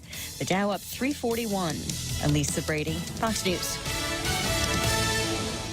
For all your real estate needs, call the professionals at Hoffaday Realty. Jody, Saran, Libby, and Lolita, and they'll take care of you on every step of the real estate process. No worries. Just contact Hoffaday Realty at 588-4232 or 588-HOFFA or email them at hoffadayrealty@gmail.com. They're at 426 Challenge San Antonio, Suite 204 in Tamuning. Open Monday through Friday, 10 to 4. Hoffaday Realty for all your real estate needs. This spring, shop on over to the Micronesia Mall and enter to win. Redeem receipts totaling $10 or more. Scratch for a chance at instant prizes from Burger King or Foot Locker. Or receive a grand prize entry form for a drawing on May 6th for a chance to win a new Toyota Tacoma 4x4 SR5 off-road package with lift kit from Atkins Scroll Toyota. 10 lucky runners-up will get $250 gift certificates from Goodwin Travel and Tour for tickets to Philippine Airlines. Shop more, win more at the Micronesia Mall. Follow us on Facebook and Instagram for more.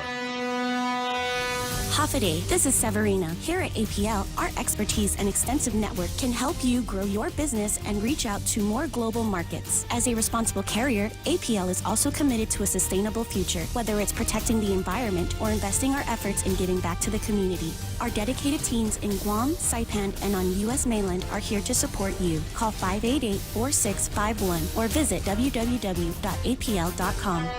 6 after 8. Normally we jump right into news and headlines with Donna D, but this is like right now traffic stuff that I want to tell you about because it is affecting traffic. Definitely in the Tamuning area, if you're making your way past the Dun Dun Donkey or the Donkey, what's it called? I don't know. They've only got 17 signs up on the building. I never remember what it's called. That area there, it looks like Route 10 Alpha towards the airport is down to one lane, so you can anticipate some delays as you're making your way through that edge of traffic here. Also taking a look at the rest of the ways in and out. You're going to note that Route 8 traffic's pretty good right now. It's because everybody is stuck on Route 10. I told you it was running a little bit slower than usual around Untalon Middle School, making your way towards Wendy's, and then the actual intersection. And it looks like it's some heavy stop and go in that direction. So that's why things are so light on Route 8. Route 4, not so much the same situation. Route 4 is running slow in a bunch of areas from around in Affamy, just as you pass ORDOT and start making your way up that hill. You are going to find some traffic into the Sinahanya area and then down in the downtown Agutnia area. Intersection traffic running through there. Don't know if there are accidents at those two locations or just bad drivers. I don't know. But expect some delays as you make your way around on a Friday morning. Just after 8 o'clock now, news with Donna D. Is that what I'm supposed to say? No, your local news is brought to you by Nambo Insurance. Skip the line, pay online. It's fast, easy, and secure. Yeah. Visit Nambo.com for more information. Now, here's Donna. Half a day, it's 8:08. I'm Donna De Jesus with a look at your local news on The Point.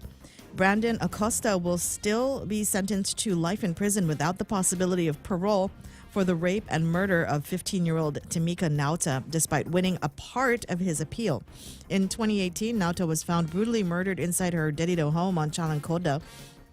Acosta, who a jury convicted in the killing, fought the case in Supreme Court.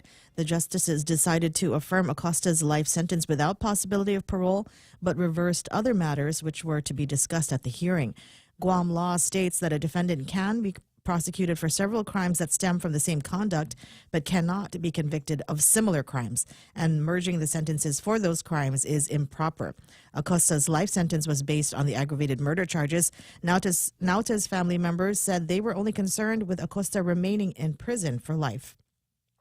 And convicted drug smugglers Raymond Martinez and his wife Juanita Moser Martinez are now facing more charges in district court. A superseding indictment is filed against the couple Wednesday, charging them with conspiracy to obstruct justice by endeavoring to influence jurors and 2 counts of obstructing justice by endeavoring to influence a juror. Retired Guam police officer John Boom Mantanonia is accused of his part in the conspiracy and has been charged separately. Court documents state that the Martinezes tried to influence jurors in their drug case back in 2018 to vote not guilty, despite the federal officials' evidence that they attempted to smuggle more than 8 pounds of meth into the island. The court declared a mistrial, but the couple was convicted on similar charges in California and served jail time. Both of them are now back on Guam and are set to appear again before a federal judge to answer to the new indictment on March 9. More news after this. Go green, go hybrid. Go to Nanbo Insurance, and your next power bill is on us. Insure your hybrid car at Nanbo and get up to $350 towards your next power bill. That's instant savings for keeping our island clean and green. Nanbo has been providing Guam with over 50 years of reliable and affordable auto insurance. At Nanbo, it pays to go green. Terms and conditions apply. Visit nanbo.com or call 477-9754 for details. The Emergency Rental Assistance, or ERA, program will temporarily pause accepting new applicants under Cycle 5 beginning next Friday, March 10 at 5 o'clock. This is for staff to review and process over 2,600 applications. The program provides financial assistance to rental household families and individuals still facing hardships since the pandemic. Combined assistance of rent, utility, and arrears incurred from March 13, 2020 to the present is available for a maximum of 18 months. Applicants who have not exhausted their 18 months of assistance may be eligible for continuance. Eligibility criteria and web form applications are available at doa.guam.gov. Hard copy applications can also be picked up and submitted at the ERA office on the second floor of the ITC building or at the Gov Guam Relief Center on the third floor of the Bank of Hawaii building in Hagåtña. And the eviction of homeless people from the Dedido encampment across the Micronesia Mall began yesterday morning. AG Doug Moylan says about a month ago there were 20 people living in the encampment, but on the day of removal, only 5 were still on site. No arrests were made for trespassing, and the 5 people still there complied with leaving the property. While people were able to put some of their belongings in plastic bags, they had to leave everything else behind. A temporary support center was set up at the Dedido Farmers Market to help the homeless find jobs, housing, work training, food assistance, medical care, and recovery services. A bus from the Guam Regional Transit Authority was on site to take those looking to apply for services to the market free of charge. Public Works and Dedido Mayor's office staff removed abandoned vehicles, took down structures, and picked up trash left behind from the encampment. And those are your top stories. Now back to Ray with weather. Hey, if you're one of those homeless people, or maybe you're just looking for a job, let me send you down to Roots Hills Grill House.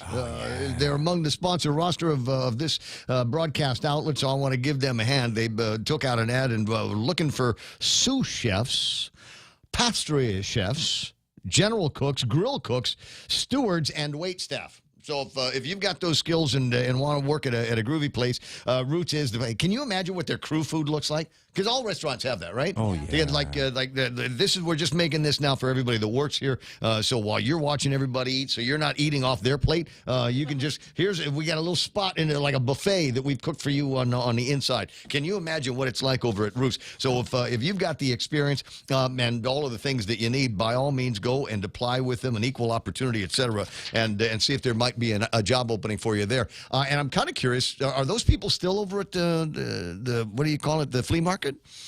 All those those wraparound people, are they still at the flea market? I think, I don't even know how many they brought over there, but they said that 3 of them were no, not those people, not the homeless, but the people that they were meeting with from the government. Are they still there? Because there might be some people running around going, "Hey, I actually would like to go and see if they might be able to for the homeless. Hook me up." Yeah, it's not. Do you have to be homeless to take advantage of these situations? I mean, the answer in a lot of cases, probably not. 8:13 on the Ray Gibson Show. You asked for weather. Let me give you the last look at weather for today. If everything works out right, we are going to have just an absolutely spectacular weekend for the 2023 Guam History and Tomorrow Heritage Day festivities. The festival is going on. It starts today, 6 o'clock, and goes until about midnight. And then every day between now and Monday, there will be some very, very groovy things going on. I'll see if I can get you a listing of what the activities are. I'll tell you right now, one of them is 8 o'clock tonight down in Matic. Going to be drone show. You remember the one that they did for beautiful Inalahan a couple of days ago? Last week, 2 weeks ago, going to be doing something special just for the villagers down there in this get-together. I wonder how many drones they're going to use to make it look like we're attacking Magellan, right? Because that's part of the legend, isn't it? Mostly sunny. Highs 86 degrees with a heat index. It'll feel like 96. I got breezy conditions. Winds up to about 20 miles an hour all weekend long. Mostly sunny today. Mostly sunny tomorrow. Mostly sunny on Sunday. Highs near 85 degrees on that day. Be careful if your plans take you near the water. Rip current warnings are in effect. And you're going to say, hey, but I'm from Guam. I'm a perfect swimmer. I'm a better swimmer than the dolphin. It doesn't matter. The ocean doesn't care how good you think you are. It will still kill you if you disrespect it. So, Adaya, when you're out there. Sunset tonight at 6:30. Hashtag tell the others. There it is. News and weather together. This is The Point. Take Care recently moved to its new location at the Century Plaza in Tamuning. Take Care customer service, administration, claims, membership accounting services, FHP Home Health and Hospice, and FHP Vision Center are all now located at the top floor of the Century Plaza in Tamuning. If you need any assistance, please call customer service at 671-647-3526. Email customer service at takecareasia.com or visit takecareasia.com. Take Care. Our island, your health plan. Get ready for the music event of the year. The Tumonday Music Festival is back, and it's better than ever. Featuring soloists, choirs, small ensembles, bands, and orchestras from Guam, the Marianas, Japan, and the U.S., TBMF offers something for every music lover. TBMF 2023 is the place to be this March. Festival events will take place at various locations on Guam, so be sure to check out the schedule on tbmfguam.org. TBMF is a production of the Guam Philharmonic Foundation. See you there. What? What happened? I'm just looking at some of the commentary. Sarita Garin saying, come on, move along, Ray. Nothing to see here. And she must know that I was looking at that picture of her and the girls at Tower of London last night, which is the definition of worth getting in trouble for, ladies and gentlemen, in case you were curious. What was I supposed to do? Portions of the program brought to you by APL American President Lines, a global presence with a local home, also being brought to you by the guys Ron and Kim, or Kim and Ron, over at Security Title. What's their job? If you are going to buy a property, what you're eventually going to be buying is the title to the land and the house and all of the other improvements on it. You want to make sure that there is no bad karma on that, no misunderstandings between you and the family of the people that are selling it to you. And they're very, very good at that at Security Title. Rediscover Talk Radio here. Your FM News Talk Superstation. This is The Point. Schedule of events in Umatic. Am I going to get canceled if I keep saying Umatic? All right, I'll pronounce it. I'll pronounce it like I was taught by members of the Kinata family many, many moons ago. Matic. Matic. Where are you from? Matic. Are you upper Matic or lower Matic? because there's a difference. All right. Anyway, so here's the deal. Starting tonight at 6 o'clock, opening remarks from Guam's acting governor, Josh Tenorio. Acting again?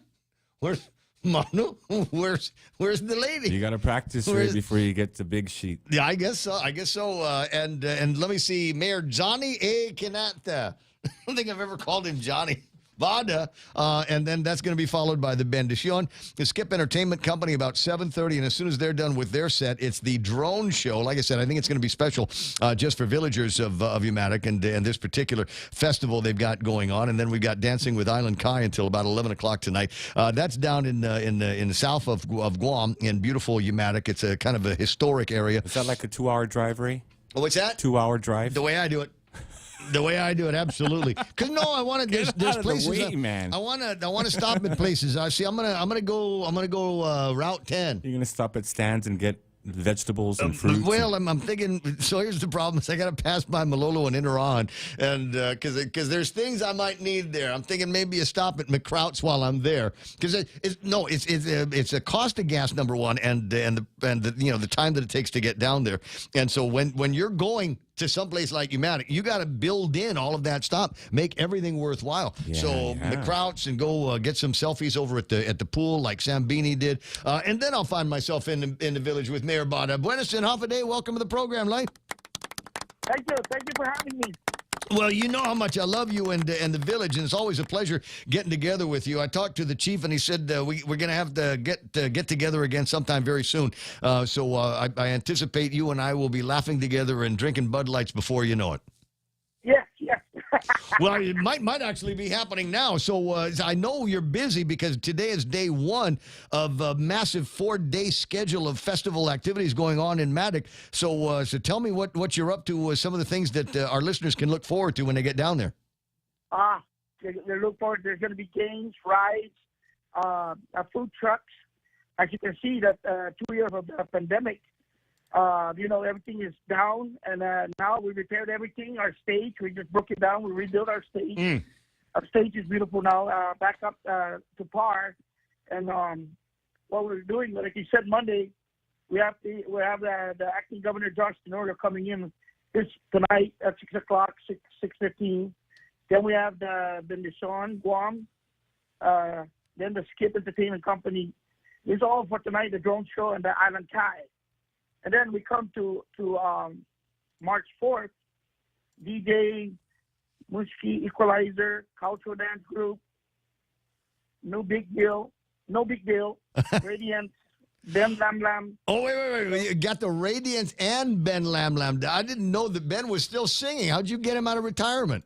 Oh, he called here. Oh, right on. And he wants to sing. Right on. Okay. Yeah. So, there's a lot of things happening all through the weekend. So I want everybody to come down and enjoy. It's 4-day weekend, and Humata is the only one that has a 4-day weekend on a festival. I noticed all the other villages are jealous now. The drone show, the one that they did for Ton in Inalahan a couple of weeks ago, that was very Inarahan specific. I mean, you could look at all of the different ways that the drones were flying and all the different images, and it was all specific to that get together, the Gatdao festival that he had down there. Are the drone people likewise doing something special that's only for Matic? The same thing we're doing the way our villages we told the guy that's doing the drone that we want everything to be about the village, about tomorrow, the history, and things like that. Perfect. We usually have bands from outside, from the Hawaii coming in, but not this year because of the pandemic, and we didn't have enough time to get things together. Well, that's okay. And people looking for a party, we're all Malago to just go down there, Magoda to be down south, and any excuse really to get down there. Some of the events come with a little bit of an admission. Most of the things are going to be free, but so I'm thinking, especially when the food trucks are down there and all the vendors, is the Bang of Guam going to have their ATM van down there as well? Oh, they got a big van down. The big van's going to be here. Nice. Okay, and so everything is set at place. Except our food booths, the one that we built, are not because of the permits. It's going to take too long for the permits. That's why we asked the food trucks to come in. Noted. Okay. And then do we got village tours? Yeah, we have the Omata Foundation for all the historical sites. Oh, I was just kidding. I was just kidding. So because there's a couple of historical places, down by the church. There's a couple of houses that they should have signs on it said Ray Gibson slept here.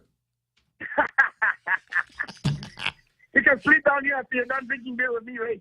You know what? There is that possibility. It's arrive alive.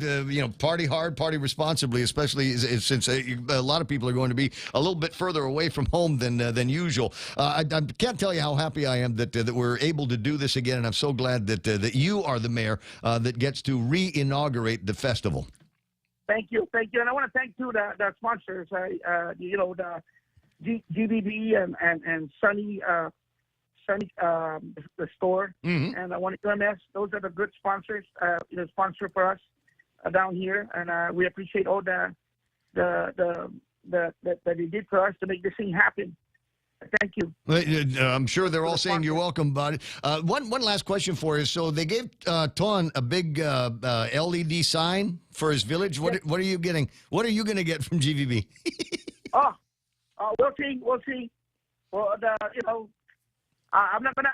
I'll wait for them. I'll wait for it to come to me. I'm the kind of person that's a patient type of person. I'm not the kind of mayor to push and shove. I want to work things out with everybody that I can work out with.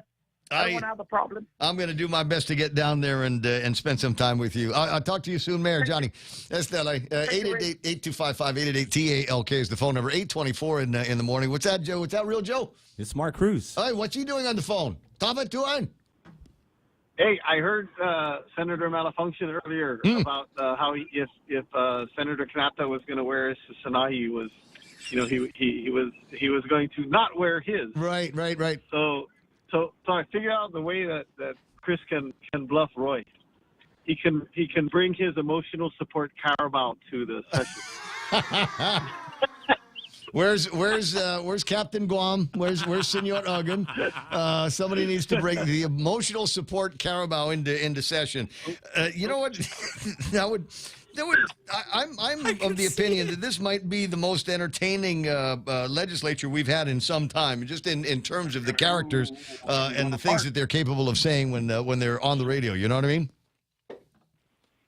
Are you still there? Are you paying attention? Yeah. No, hey, I'm sorry. That's okay. I got the feds trying to get around a corner, but so pass that on to Chris if he's not listening. I'm sure he is. One other thought for you, because I know that you're kind of in this heavy equipment game, is it looks like the guys over at Guam Solid Waste Authority are kind of at the edge of their capabilities. Just a handful full of vehicles on the road right now. As you know, there was a big accident on Route 15 earlier in the week, and I think that might have paralyzed another one of the vehicles that they'd normally use for grabbing trash. Do you know anybody? Is there I know the lead time on the orders is like a year, but is there a workaround that you are familiar with, or how would I, if I was the guy in Slake is his name, I think, over at GSWA Slake, if I was him, how would I right now work on getting a couple of new vehicles in without waiting a year? No, there is no stock for them to access. As far as the bodybuilders that I go to, full disclosure, my company is the one that's supplying the 3 that are supposed to be here at the end of the summer. Okay, that's fine. I appreciate the disclosure. And we can't get them any faster than they're coming. So the other thing they could do is the military housing contractor, Mr. Rubbishman, has side loaders. So if they have one, and I've actually discussed it before, they could rent one from them. So it's not just the vehicle, because if I was Rubbishman, I'd say, you got to rent the vehicle and the driver with their operator. Yeah. Yeah, I've heard of that being done in the past. Do we have to buy from your known sources in the mainland? Is there a restriction? Can we get similar gear out of Korea, Japan, China? Well, the problem is the chassis would not be US DOT compliant. So yeah, you couldn't. No way of getting a variance on that locally? No. Cannot. That's U.S. EPA basically, because it all has to do with emissions. Yeah, I guess. So the U.S. EPA would prevent it from coming in. Now, once upon a time, we were going to buy brand new cranes for the Port Authority of Guam, and we got a bunch of used ones over at Pola. Is there a possibility that there is a secondhand market for some of these things? You know, I don't know what the shelf life is of a Packard truck, but you know, if it's 20 years, are there facilities, are there businesses that might be rotating them faster and putting them out to pasture faster, and maybe we can buy on a secondary market? Yeah, there are some that are out there, but you know, the ones that are, ironically, like the front loaders for the commercial ones, the 2-year-old used ones are being sold in the States for the same price I sell Mr. Rubbish Man a brand new one. Okay. Or actually more. Actually, even more than that. Well, I mean, that's like the used car business on Guam. I mean, there's so much of a demand. There's so much of a market for it that, you know, they get the car dealers that are paying a lot more for used cars and then selling them for a lot more than they had been sold for in the past. There's a big demand for them. So I can see the same thing happening even at the industrial level. Interesting conversation. Dude, I appreciate the telephone call. Did you see, speaking of Sinahis, there was a post on Facebook maybe a couple of weeks back. I want to say Rico or maybe Jose had remarked on it. It's a guy that's coming out and saying, okay, all you guys that are wearing these Sinahis, it's not what you think. They're not, you know, some kind of decoration that Chamorro men have been wearing since before the Spaniards got here. It's actually a sinker for nets. It's actually something that they would tie to the bottom of a net to make sure that it would stay in one place while everybody else was circling it trying to catch fish. Well, why would it be shaped like that? That's what gets me. I mean, a sinker is a round, is whatever you tie to it. Yeah, you can tie it to a rock. I don't know. I couldn't tell you why they decided that shape, but I think there's also a vernacular issue in that's not the actual shape of the Sinahi moon. Okay. I don't know. Find Bavacqua. You do it. No, you do it. It's okay.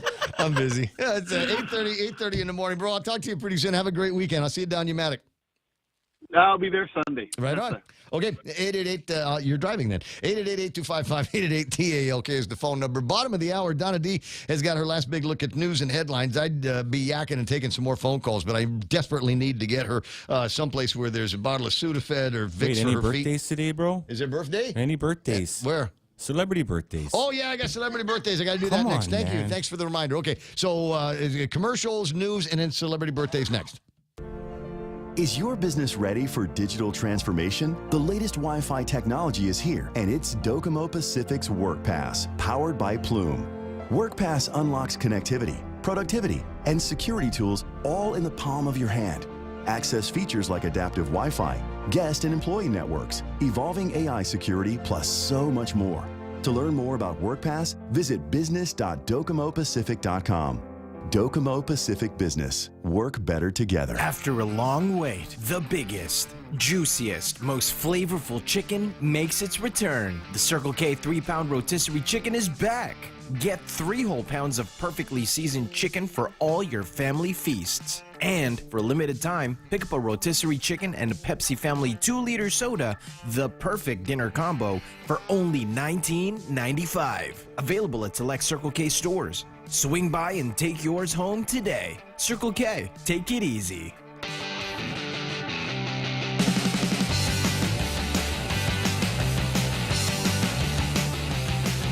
Oh, boy, 8:31, Ray Gibson Show. What's today? Today's Friday, right on. Got the Friday schedule in effect. Had Pretty Girls in yesterday.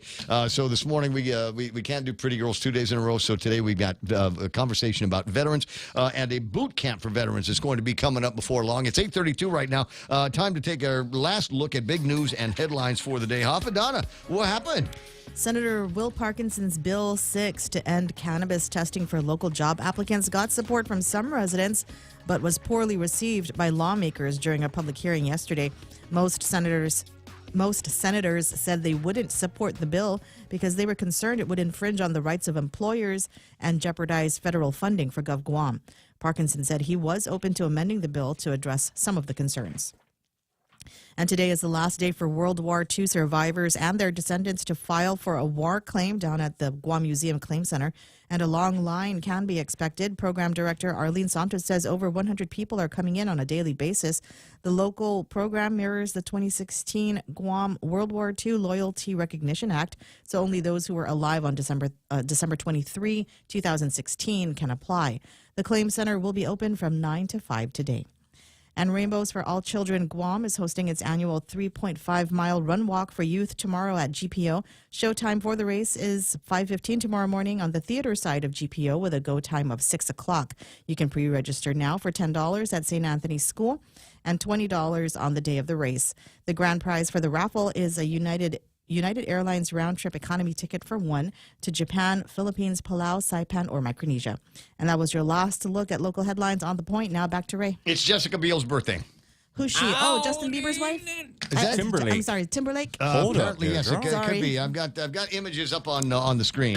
Oh my Kind God. of a curiously attractive woman, right? I mean, this. She looks like someone. That's exactly right. She was in that movie with Freddie Prinze where she came out of the pool. She looks like a girl I saw at the gym yesterday. I don't know. now. Yeah. Hey. Okay, so I didn't do a gym story. It's in the table of contents. So I was running late yesterday because I had a fairly full morning and midday. So I took a late nap and I got up and I said, never mind, I'm not going to go to the gym. And then the Jazzy, posted something about getting in shape and goes, fine, I'll go to the gym. And it was after 4 o'clock when I finally got to the gym. And if you're a gym person, after 4 o'clock, it's already busy. Oh, yeah. It's like everybody wants to avoid the 5 o'clock crowd, so they go an hour early. But how?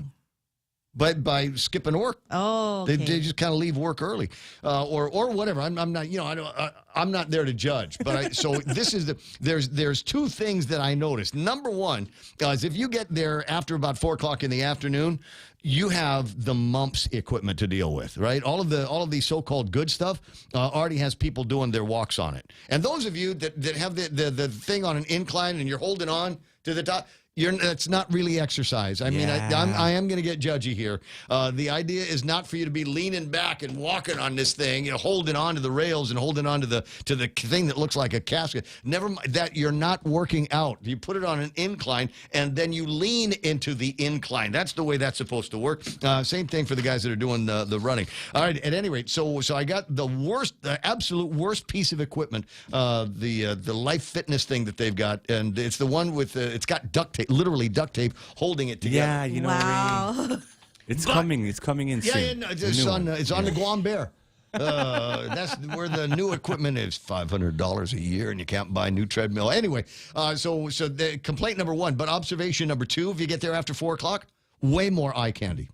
Oh yeah, for boys and girls. Oh yeah. I asked. I said, "Dear, is it good for ladies to be here?" And he says, "Yeah, as long as they're not creepy and stare." And I said, "Define stare." What's a stare? I mean, what's the longest I can look at you without you thinking that I'm staring at you in 30 those seconds, Ray. doggone shorts that you're wearing? Anyway, 8:36 in the morning. So Jessica Biel got 41 years old. Tone Loc. Whoa. Wild Thing. Happy 57th birthday to what, to him. 77? 57. Oh, 57. David Faustino. This is one that'll break your head. David Faustino was the younger brother on Married with Children. Okay, yeah. He's 49. Oh. Oh my God, he's almost 50.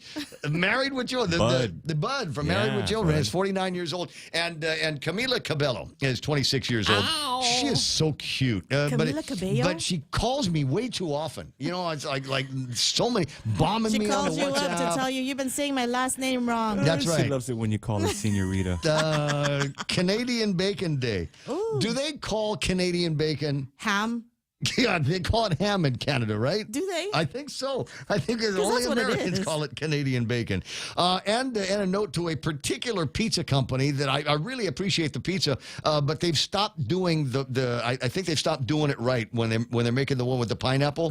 So it's pineapple and Canadian ham, but it's pineapple and shards of Canadian ham. There you go. As opposed to big chunks of it, and I feel like I'm getting ripped off when I order that. So I'm just saying, for everybody that's been ordering the Hawaiian style pizzas lately, we want our big chunks of Canadian bacon where's the back. pig?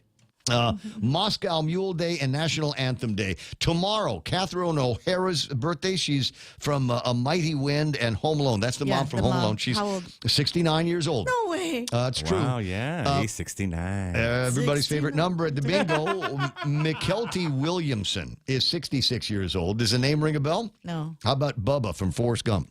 Oh, yeah. What's his name? He's McKelty Williamson, 66. Wow. Other birthdays tomorrow include Margot Harshman from The Big Bang Theory. She is 37 years old. Tomorrow it is Hug a GI Day, Marching Music Day. Yay. My grandfather loved martial songs, marching music, anything you'd play at a parade. He was nuts about that kind of thing. Could play it on piano, too. And Pound Cake Day, Pondu. Pondakaku. Do you ever get that Japanese pound cake every once in a while? That Payless sells it. The ABC store. Fluffy. Oh my God, yeah. I used to feel bad. I'd eat the whole thing. It comes in like a brick, and just eat the whole thing before anybody else did. And they'd have to go back in the old days. You'd have to go back to Japan to get more. All right, and one other birthday for Sunday. Eva Mendes is 49 years old. There's a bunch of other names that I don't recognize. Eva Mendes was. I don't know. Oh. She was in a lot of movies. Yeah, I just know her face, but I can't place it anywhere. I'm drawing a total blank here. So let me hold on. I think The Women, right? She was in The Women. Wait, let me look it up real quick. There she is. Because that's the only way to do it. All right. So this is a picture of Eva Mendes. Oh, no? Yes. Okay. It is. Dot. She's got the one with the dot on her face, right? Hitch. Yeah. Was she in Hitch? With Will Smith? Was that her? I mean, I don't know. Yeah, you're right. Yeah. Yeah, man. I'd hit it. Worth getting in trouble for. Is Cinco de Marcho and Multiple Personality Day. I will leave that to all of the guys listening to the broad. Isn't that the scary thing? Isn't that the scary thing when you meet somebody and they're cute like Eva Mendes and you're going, oh, wow, what a hottie, what a hottie, what a hottie. But you don't want to take a chance on it because she could be psycho, right? I mean, a lot of women. Come on, take a chance, Ray. It's 8:39 in the morning. Who's on the phone? Who is it? We got Joanne Brown on line 3, Charlie Hermoso on line 2, and the kimchi guy. What did I say about Joanne Brown? She mad at me? No. No? Okay. She's very kind. Let's find out together. Buenos and Holiday, Senator Joanne Brown. Hey, Ray Gibson, how are you? No, I'm not mad at you. Okay, I'm frisky. I'm being frisky today because it's Friday and there's a lot going on. Everybody's got 100 reasons to be happy, right? Yeah, 3-day weekend coming up. Looks good. Sounds good. All right, and for you, a big day. It's the first day of the first session of the 37th Guam Legislature.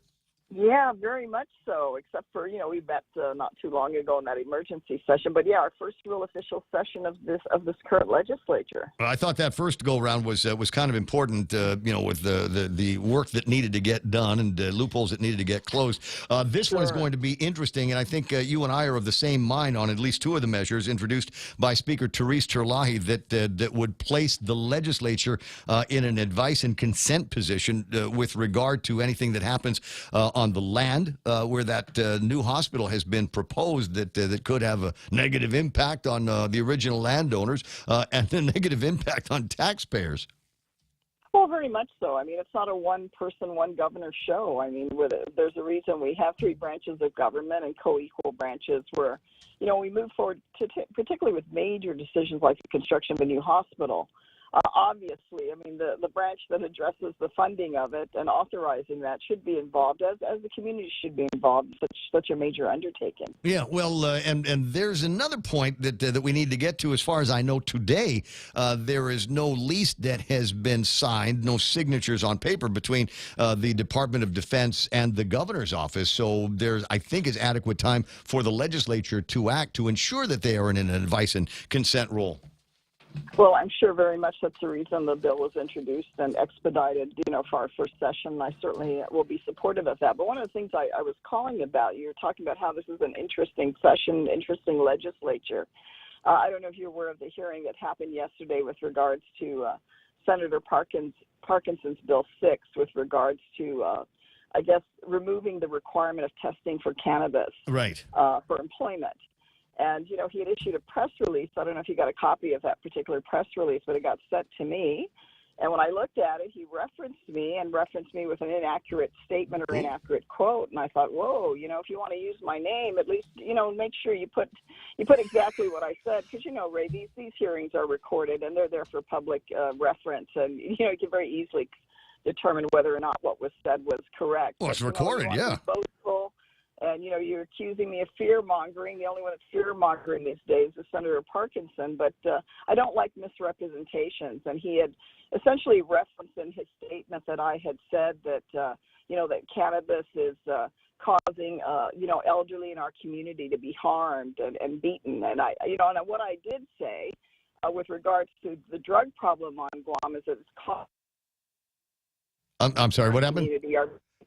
Could you repeat? I'm sorry, could you repeat that? You dropped off for a second.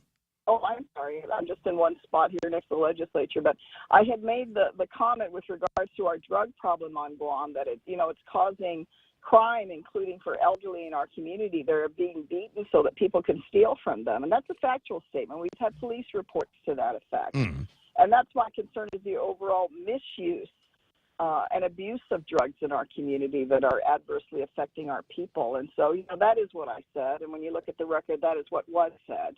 But when he uses those type of statements and accuses me of fear-mongering, saying that cannabis is causing elderly to be beaten, to promote his agenda and how he wants to interpret it, well, I don't think that's okay. That's not how you play fair with your colleagues, and it's just not a good start. If that's what he wants to do, just so he can get his name out there and get his press releases out there with with inaccurate information. No, I appreciate the call on this. There's a lot of room for discussion on this measure, and I think there's still room for a lot of experts to be brought in to talk about what it is that they want to do. You can't just wave a hand over cannabis and say, all right, we're going to change everything that was in place before. As has been pointed out, I think by the new lady over at the Employers Council, there are still federal regulations. If you've got a federal ticket, as we do here at the radio station, there are requirements for drug-free workplace acts that will include the kind of testing and required interdiction. Well, and the same thing we'd expect also, and I appreciate the concerns that were brought up for the private sector and the same for the public sector as well. I mean, we have to address those safety issues and liability issues that come with that, in this particular case, certainly on the government side, it's something that will fall back on the shoulders of our people. And I think we need to have responsible discussions with regards to these issues. But there's no doubt. I mean, it's not that we haven't always had drug issues for a long time. I mean, back in the early 70s, we had the whole issue with heroin when we were little kids growing up in our community. But it's getting more prevalent to the degree that it's spreading at a level where it's impacting practically every corner of our society, and to the point that now we're worried about, are we going to get fentanyl on the hands of our children?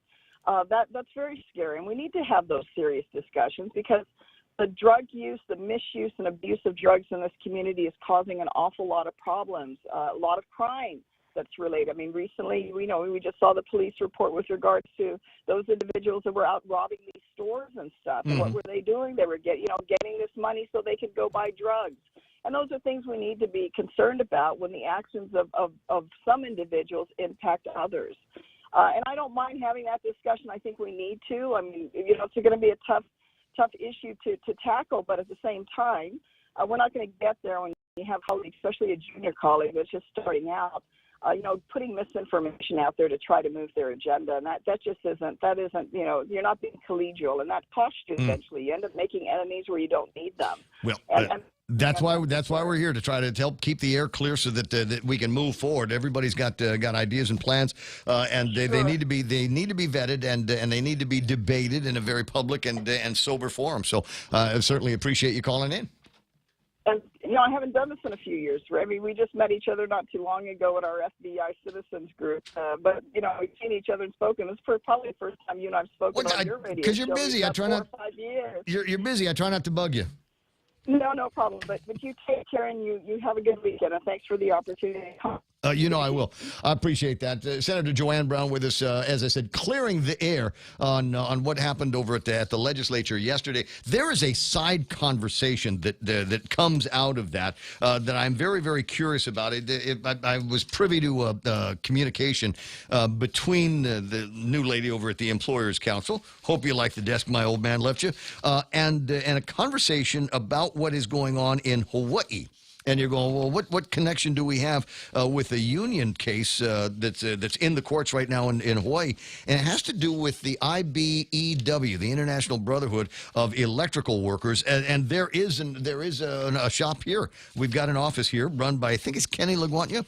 And there's the story. Testimony in the trial for former union boss Brian Ahakoelo highlights more details in the alleged vote rigging to raise union dues. He was the former business manager at IBEW Local 1260. He and his wife, Marilyn, and sister-in-law, Jennifer, face multiple charges, which include conspiracy, money laundering, wire fraud, and embezzlement.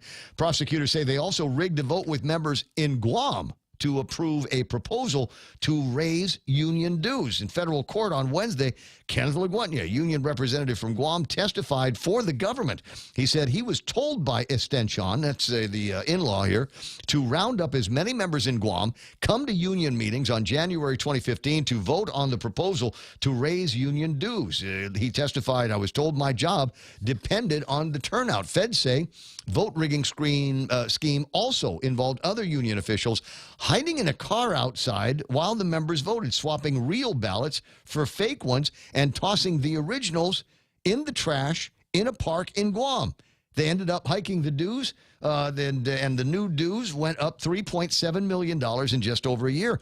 Also called to testify was Tammy Yamanaho, who was the senior administrator responsible for the intake of union dues. She said there were documents that showed her signatures, that they weren't hers. Her husband, Russell, is expected to testify for the government, and he pleaded guilty to a misdemeanor conspiracy charge related to that vote rigging accusation.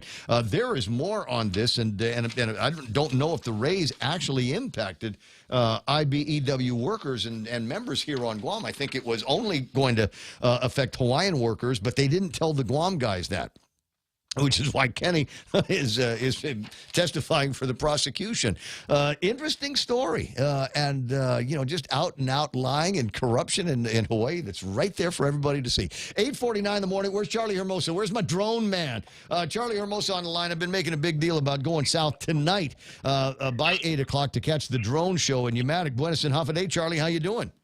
Hey, buenas, Ray. How are you? How's everything going? Everything is, it's fantastic. I got the great-looking video. I've been playing this over and over from Sam Mabini Young, and she's got this gorgeous panorama, if you will, of the Inarahan pool. So make sure either on the way home or on the way to Umatic, you swing by there and get your own panoramic views. The place looks absolutely gorgeous. Not technically open, but Mayor Ton said he's not going to be chasing anybody out. So swing by there, maybe have a sandwich and a cold beer and enjoy the South. There's somebody jumping in. That's cool. 8:50 in the morning. You're calling now. There's a couple of deals going on. One of them has to do with the drone show. I'll get to that in a second. But another one has to do with a junior drone piloting program that you are piloting right now. Yeah. So wanted to and thank you for the opportunity. Just a quick verb on going down south. It is absolutely amazing and beautiful, and when the way that I described driving down to Inarahan was you get that feel. I mean, the rocks, just the fact that the colors as you're coming in I love to that. the village, it brings just that color, right? Just a little bit of color just changes the dynamics of the scenery, and then you kind of get a feel like you're away from the main centric area of Guam, and you're kind of in the area that it's so beautiful. You want to get out, smell the air, and then you have a digital board. So it kind of gives you the perspective that you're still connected. There's still a little bit of, so I think it's a really great blend. I mean, where they put the digital board and kind of gives a great balance for the people, for tourists. I think it was just a great addition to the village. So I really commend the mayor and the people down there, because the cleanliness, just the hospitality. I mean, everything was just on point. It was just, I love it. I mean, we really fell in love with working with the folks down there, and kind of leads me to what we're going to do now. So we're going to kick off, and we're going to be sending out shortly a press release. We're going to be doing a 12-week junior drone academy. So it's an after-school program for kids between the ages of 7 and 12. Mm-hmm. The original intent was, obviously we wanted to hold it in our office, but after coming back from the show, we made the decision that we're going to split the academy into 2 days a week for 6 weeks up north, and then 2 days a week for 6 weeks down south. Awesome. So we're going to bring it down there. So they don't have to come up. Don't have to find a way to transport themselves up, because we were looking at trying to maybe do buses so that the kids can able to come up. But no, we're gonna bring it down there to them, and then that'll go on for 12 weeks, and then we're going to do 4 workshops. And right now we're gonna, instead of again doing it here locally, I think we're gonna go ahead and we're gonna select the 4 villages, and we're gonna go into be the between 3 to 4 hour workshop for the kids. But the first portion is going to be for the parents or any folks that want to learn a little bit more about the safety and regulations on the drones. We want to do sort of an outreach program to the villages, because we're seeing a lot more drones down in villages where we've never seen them before. So we just want to make sure that everybody's flying them safe and so forth. So we're going to select 4 villages. We're going to hold workshops in those villages, and I think it's going to be a great sort of stepping stone.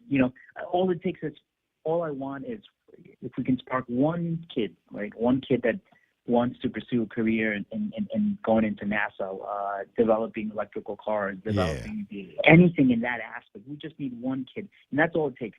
That's how I grew up, and the mentorship. My mentors were really heavy on the military, so I just gravitated towards. So obviously, from where we stand, we really want to push the kids more with the technology side, and obviously, homegrown and help us here with everything that's going on. So we'll be rolling that out. So who are you working with on the creation of the schooling part of it, putting the curriculum together? I mean, I was just looking at that video from Sam Mabini and thinking, hey, this sounds like something that she ought to be involved in, helping you put together the curriculum for this, and maybe another kind of hybrid STEM programs that I know are floating around in your head all the time, and getting some of these kids that are interested in that kind of thing and saying, putting them in a classroom, small laboratory settings, and see what happens. No, and I've had great conversations with him, and I think that what they're representing in the association that they're with is absolutely phenomenal. Right. So we're going to become members of that association, because I think that that's just a great a bunch of folks kind of having the same mindset. What we will do is to kind of kick this thing off. We will be teaming up with a STEM program, which they're called Drone Legends. So they have a great curriculum for kids, and they've honed in, and obviously we want to be able to kind of cater it to our folks down here. So we're gonna add our little flavor to the academy. So they're gonna get uniforms once they graduate. They get their wings, all that good stuff. Yeah, all the stuff that we need. So is there going to be a surprise tonight at the drone show? So that's the other part. I mean, it's these village shows have just been, because the storyboards we've been trying to work on representing the villages. So, the other shows have been great, but, represents more of, festive, very unique shows. But these ones are very unique to the villages. Which I love.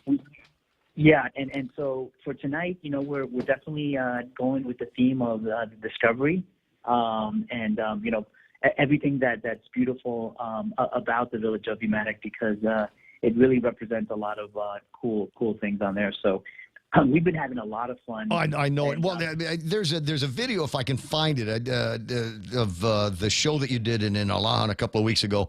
And my favorite thing about this video is not so much the drone show itself, but there's in the bottom corner of the video are a couple of little girls, couldn't be any older than about 11 years old, and they're jumping up and down and screaming and yelling because it's the first time they'd ever seen anything like that, and it was the images that they recognized from the village from around Guam, and they were just absolutely digging the scene. And I thought, if that's the reaction that you're going to get every single time, it's going to be totally worth it. I got 8:56. I got to run, man. I'll talk to you pretty soon. Sounds good.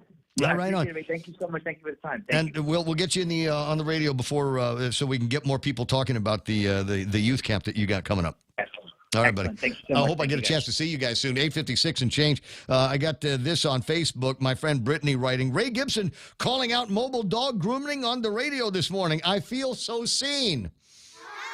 Thanks for the laugh, Ray. No, thanks for the pictures. Thanks for the acknowledgement. I feel so seen as well. Mobile dog grooming. It's a thing. You can get it done. Maybe do they have a siren and lights? You ever get your dog so bad that, yeah, listen, I need you to do this today. Does the van look like a furry dog? It should. I hope so. It should. Like in Dumb and Dumber, right? With the ears on the side. Come on, Brittany. Do it for me. 8:57. I think I got time for Kimchi Guy on the line. Buenos and Ave day. Hey, good morning. No. I'm getting tired of that name, Kimchi Kid. You call me the Funky Cold Medina. Done. And it's 2 guns and training day. Eva. Oh, gosh. I remember that movie. The yes. One you told Eva Mendes. There we go. Training day and 2 guns. That's the one that sticks out. Anyway, hey, I agree with you about the curbside donation. Allowing those guys to stand on the curb or even in the medium.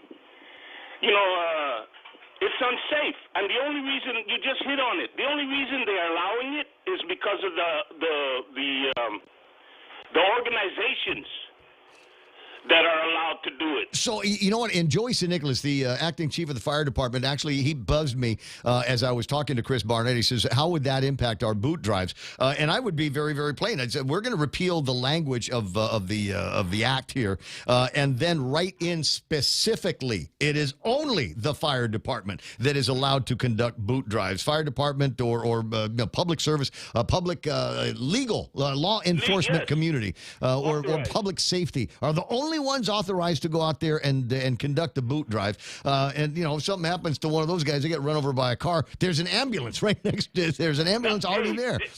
You know what you say that, right? So these guys, the homeless, you might as well call them independent operators. So they're independent operators. No more independent operators out there. This has to be an organization that is allowed to go out there, and they have to get a permit. I mean, they have to sign up. Yes. So if you want to panhandle on the side of the road, join the fire department. Jumping to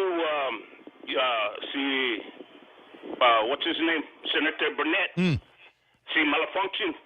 I'm gonna call him Senator Ike Malago.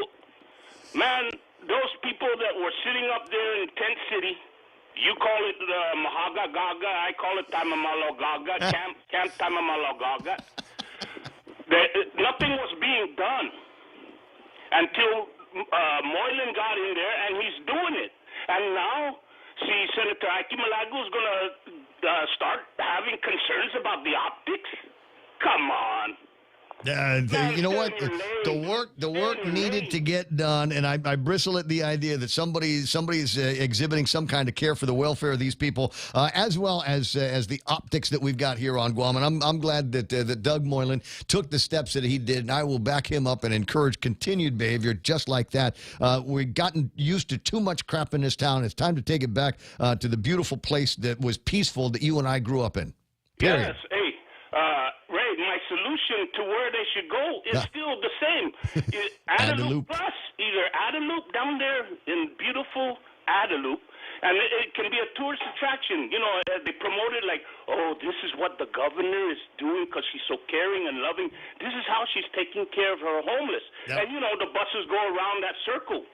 And then they can even go up to the governor's house. Yeah, it's an interesting thing to say, but unfortunately we're out of time here.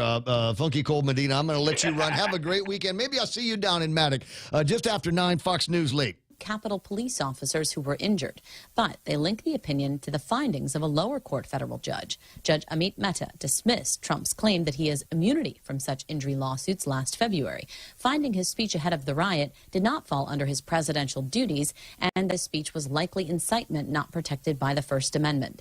The DOJ's filing does not make a case for incitement, but states that Trump's claim of immunity should not apply. Fox's Jessica Rosenthal, the decision has no bearing on a separate criminal investigation by by a special counsel on whether Trump can be criminally charged over efforts to undo the results of the 2020 election. The House Ethics Committee is launching an investigation into Republican Congressman George Santos, whose lies about his resume and personal life have drawn scrutiny. The investigation will look into whether Santos participated in anything unlawful related to his 2022 congressional campaign. Wall Street, the Dow added 341. America is listening to Fox News.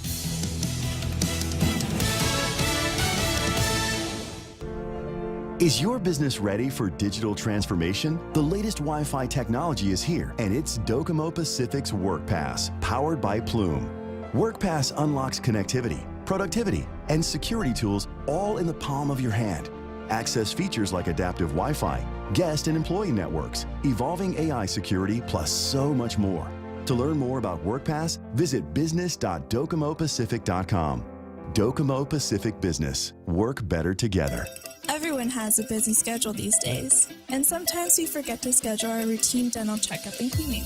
Don't neglect your dental health. Schedule one today with Dr. Robert Yang and his Smile team, conveniently located at the East West Business Center on Marine Drive, Upper Tumon. Call us today at 647-8702 or 3. Again, that's 647-8702 or 647-8703. We make smiles happen. British spies could have stopped a terror attack that killed 22 people. That's a key finding from a report in the UK. Salman Abedi detonated a homemade bomb at the end of an Ariana Grande concert in Manchester in northwest England in May 2017. The youngest victim was just 8 years old. But the final report from a judge's inquiry reveals the security services may have missed a significant opportunity. Abedi had been on MI5's radar for 7 years before his attack. Judge Sir John Saunders says a single officer failing to act quickly enough may have been crucial. Families of the victims say the revelation is a devastating conclusion. Jonathan Savage, Fox News. The Environmental Protection Agency expected to propose restrictions on harmful so-called forever chemicals in drinking water after finding they're dangerous even when the amounts are so small they're undetectable. Lawyers for Jussie Smollett have filed an appeal of his hate crime hoax conviction. The actor was released a year ago pending his appeal after serving 6 days of his 150-day sentence. Smollett was convicted in a high-profile case in December of 2021 of lying to police when he claimed he was assaulted by two men who shouted homophobic and racist slurs on January of 2019. He said the two poured a chemical substance on him and put a rope around his neck. Chicago police initially treated the case as a hate crime, but detectives eventually concluded that Smollett had paid two men $3,500 to stage the attack. Meanwhile, Fox Nation is set to release a 5-part docuseries titled Jussie Smollett, Anatomy of a Hoax, March 13th. Michelle Polino, Fox News. Lithium-ion batteries used to power e-bikes and scooters have been linked to 22 fires in New York City this year. That's according to New York City Fire Commissioner Laura Kavanaugh, who says 36 people in total were injured in the fires. The city is working with the Federal Consumer Product Safety Commission on additional regulations for the batteries. I'm Lisa Lacera. This is Fox News. Guam Regional Medical City is the center of excellence for general and minimally invasive surgeries like colonoscopy, dialysis and vascular access, gallbladder, skin and soft tissue, gastrointestinal tract, hernia repair, spleen, select liver and pancreas diseases, upper endoscopy, and more. Schedule your appointment with GRMC today by calling 671-633-GRMC. That's 671-633-4762. For more information, visit us at grmc.gu. Ang inyong bangko na tapat sa serbisyo, tunay na kaibigan at handa para sa inyo. Ang bangko ng kinabukasan, laging maaasahan. Pan Pacific, where others plug branches, we place roots. It's March Madness month on GTA. It's an awesome giveaway. Come into GTA today and get the all-new Samsung Galaxy S23 Ultra with a 200-megapixel camera and advanced photography. Your selfies will look amazing day or night. Purchase a Samsung Galaxy S23 series smartphone and get on our best unlimited plan for as low as $65 a month. Plus, get a free $200 Payless gift card when you open a new line. Terms and conditions apply. Offer good while supplies last. Smartphone month at GTA. We start with you. What? I'm trying to explain how the working with the VA works here, having never had the privilege of service, but observing it for an awful long time. Anyway, 6 after 9 o'clock in the morning, Ray Gibson Show brought to you by APL, American President Line's global presence with a local home. Bringing you closer to the action. Any speaker, anytime. Watch and listen live on ThePOINT.gu.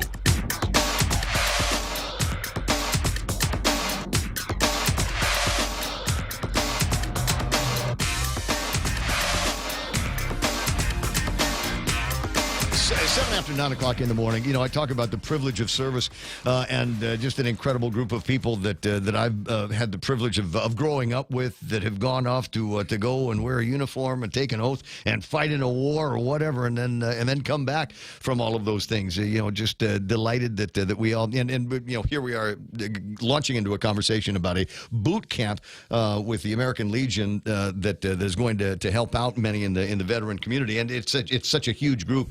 We were just talking a few minutes ago to Charlie Hermoso from over at APL, and my Nyao's brother Tony says, "Oh yeah, that's he used to be a Marine." That's correct. Wait a second. I'm sorry. I said that wrong. There's no such thing as used to be a Marine. You are always a Marine. You're just active or not active, right? Yeah, it's funny. We have one of the Marines helping out as a coach, and his name is Colonel Ellis, right? Chuck Ellis. Fine guy. He's been on island for a long time. And I actually brought him on because I said, hey, Chuck, you got to come over here and talk to the Marines, right? Because I'm not a Marine, and if a Marine doesn't tell a Marine what's going on, they're usually looking at you and saying, what does that mean? But if a Marine tells them, they know. Yes. Right? So, the secret and special language of Marine, that every once in a while, if you're watching a movie like Full Metal Jacket, you might get a little bit of indoctrination into all of that. And I'm sure the Army guys and the Navy guys and the Air Force guys, well, I think all the Air Force, I think all of their language is based around golf, right? Ooh. Yes, I love it. By the way, I started out as the Army active duty, and my brother, kicking and screaming, took me up to the Air Guard. Yeah. Man, that's a totally different animal. I love the Air Guard. Well, explain to me. There's this. I'm going to get in more trouble here because it seems. Okay, so the Army, right, built for torque, and the air side built for speed, right? Yes. Is that the way it works? Well, and we're. And oh my God, the organization! I refer to it as the 3-hole punch section of their guard because you don't do anything without folders and 3-hole punches. Well, and they just call them in when there's big trouble, and they fly in and they give her the gun, is what they say, right? They give her the gun. Nice, nice. So the concept here, and you might have, you guys were on Vet Talk the other night, right? I thought I heard some of that as I was driving around, and I said, okay, great. These are some of the people that I'll be talking to, and I have. I'm one of the reasons why there is a Vet Talk program. That was one of the things that Bob Gaith and I installed back in the day, and we always fought to make sure that it stayed on the air. So I'm glad that number one that it's still a part of the programming somewhere. But the other part of it is through programs like Vet Talk and just being around, I've also been exposed to concepts like these boot camps. As I was explaining to myself, you got guys that have had as I say, the privilege of service, and then when they're out, all of a sudden it's time to reap the benefits that they have earned by that service.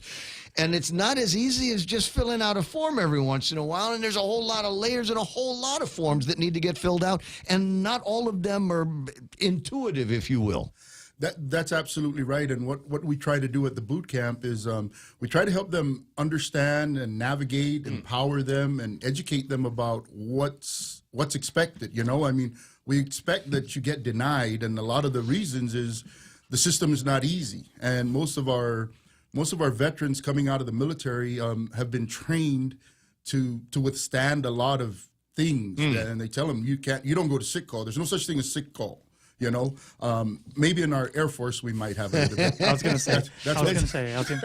You might recognize the other voice in the studio, and that was almost Senator Vince Borjas in the studio hanging out with us. And I'd asked him, the senatorial run was not as fruitful as many of us would have liked to have seen. So did you go back to the Department of Education? No, I did not. No, not the University of Guam. No.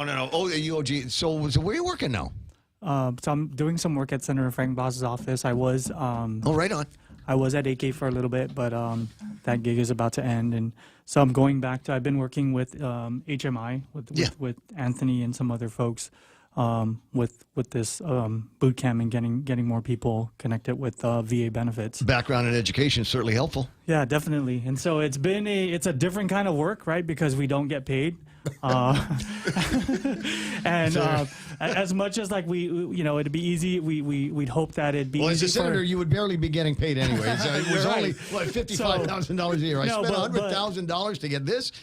But I think for us, and I like the kind of work that they do, because considering that there's all these other VA government agencies, I've seen more, I guess, more satisfied vets in regards to just reaching out and getting assistance, especially from Anthony and Karina, who's not here but on her way here, who are very well versed. They're not, by the way, they don't work for the VA. They're not certified VSOs, right, which is what you should be. But I think this organization has had some pretty good success, and for me, especially as a conservative, is they get them more money. That brings more money into the economy, and so. Yeah, we're here to talk about the great things that they're doing. The hat says Hotel Mike India on it, HMI. What does HMI stand for? Hinano, Magahit, and Inina. The way, the truth, and the light. Said perfectly by a resident of Malesu. That's the Tyrant pronunciation, if you will. But so the way of life, as you said. The way, the truth, and the light. The way, the truth, and the light. Light. Light. Yeah. Sounds religious. Slightly. Is it a little bit? No. Okay. But for veterans, it probably should be, right? And you asked the question earlier, and we kind of glossed over it. So to fill out the document itself, the 526EZ, that's your initial document to fill out. It's like a 14-page document. 7 of that is instructions. If a veteran picked a paper up like that and saw that it had 7 pages of instructions, by the time they got to second or third page, they tossed that away. Yes. But that, as you said, that's the key that unlocks all the other doors, right? That's absolutely right. And that's some of the things that we try to do is, fill that out, turn it in. Because a lot of times veterans don't want to hear all the stories about why and how. But as Vince alluded to, right, what we try to get them to understand is, if you don't want to do this because you don't want to help yourself, right, do it because your family needs it, right? That little extra income goes a long way. Then you're able to avail of medical services through the VA system. Again, that helps you and keeps you alive longer. The money coming to you stays here on the island. If you won't do it for your family, do it for other veterans, because the numbers that we bring in, and by the way, we need to change that mindset. Veterans aren't numbers. Veterans are people. They're human beings. And if we get away from the VA saying we need numbers, no, you don't need numbers. We find the veterans, we take care of them, we see who they are, then the numbers come. But to say we're a number, we were a number before. We're no longer a number. We're in society, and they continue to help. And as Vince said, if they don't help the other veterans, help the economy.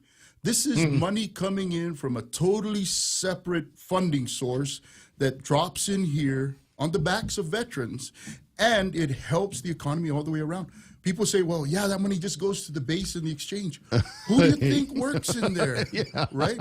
And then they don't have like cow's feet and, beef intestines inside the base, so you got to buy that at the stores outside. So we still got to spend money outside. So that's what are you cooking again? Well, cow's feet, patas guaca, and beef intestine soup. I don't recall ever seeing that at the Tyrant house that I go to. But and let me know if we do, so I make sure I've got enough Tutsi on one side and beer on the other to help wash it down. 9:15. I want to add one thing though, real quick. Please. So on top of just all of that, when you look at like mental health, right? Because that's one of the bigger topics. When you talk so that's about, what I kind of wanted to lean into here. Is 14 pages worth of documentation. In the middle of all of this, I'm still having my PTSD breakdowns going on in my head. I just don't know that I've got the bandwidth to be able to deal with that. But when you look at mental health, which a lot of other vet organizations are focused on, one of the top 2 issues or stressors in a veteran's life is usually finances and relationship, right?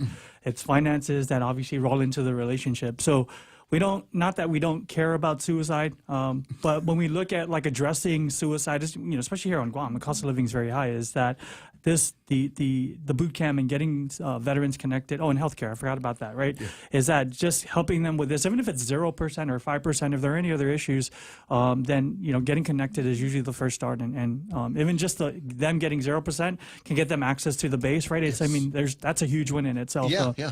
Well, and so here's the beautiful part of this is it's veterans helping veterans. This is not a brand new concept. I've done interviews like this with other guys that will consider themselves, I'm your ranger here. This is I know how to do this. I have beat down the trail on this path, and you just come with me, and I will show you how to do this. Yes. This worked for me, and it's going to work for you as well. That's correct. And so that's what I really like about this program. It's buddies, right? It's somebody that has been through some of the same things that you have been through, understands. Yeah, and by the way, during pandemic, Uncle Carl was trying to work on how to get tourists in here. What we did was we started growing them by getting all our veterans all their benefits, bringing that money in. So now that money was spent out in the economy. They could go to the hotels because they now have a little bit of money and do some things there. So that helps our economy. So this boot camp, where and when? So the boot camp starts next week, Monday. It's Monday, Tuesday, and Wednesday. It's a 3-day series. There's different topics that are covered each day. But if you can't make all three, even just to get connected and meet some of the coaches and give your information, we still encourage people to come out. It's going to be at the American Legion in Tamuning, which I know the spot. Yes, and they're open every day for happy hour. What time does Jerry start cooking? Yingling. It might not be Jerry right now, but it might be the ladies. And the ladies, they cook all day long. All you got to do is order. You could get a steak, pork chop, hamburgers and fries. I don't want to say there's a friendly competition, but I don't know that there's any other way to describe it between what goes on over at the American Legion and what happens at the VFW.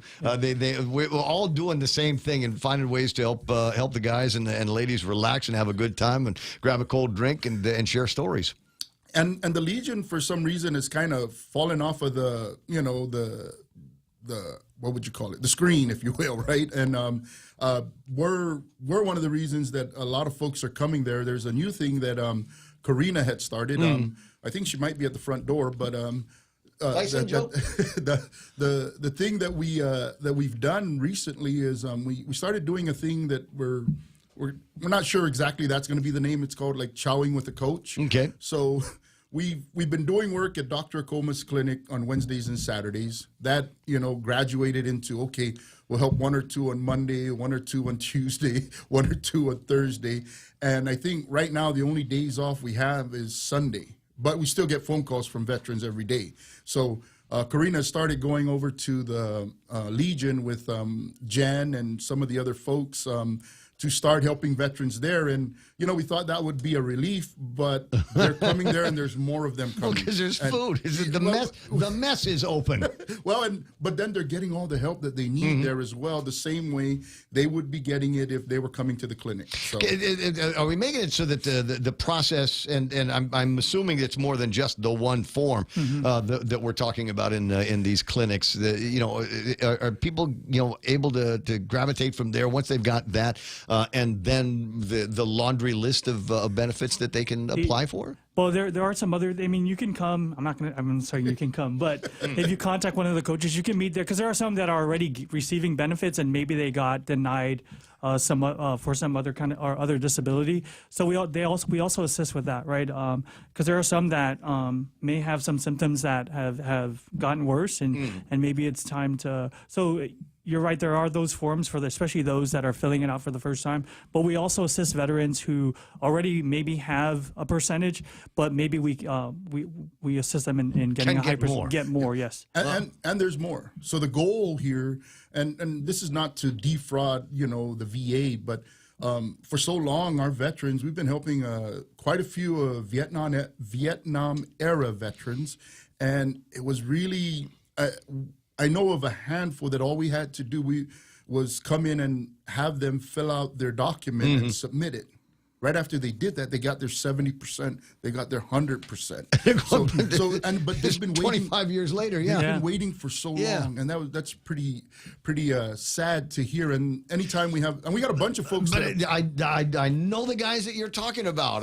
Because they're the ones that came back and life was hard. Yes. And the first time that they got turned down by Hawaii, they said, "Well, screw you and the horse you rode in on, and I'm just gonna go head back to the ranch and live out my days." Exactly. And those folks, I mean, believe it or not, and if we don't take care of them today, we're going to have to take care of them a little bit more when the time comes. And everything is going to be a whole lot more chronic there. You bring up another point. So it's not, people are going to be thinking of, shields and more recent wars that we've been fighting. But yeah, this is the kind of thing where, there's no statute of limitations on it.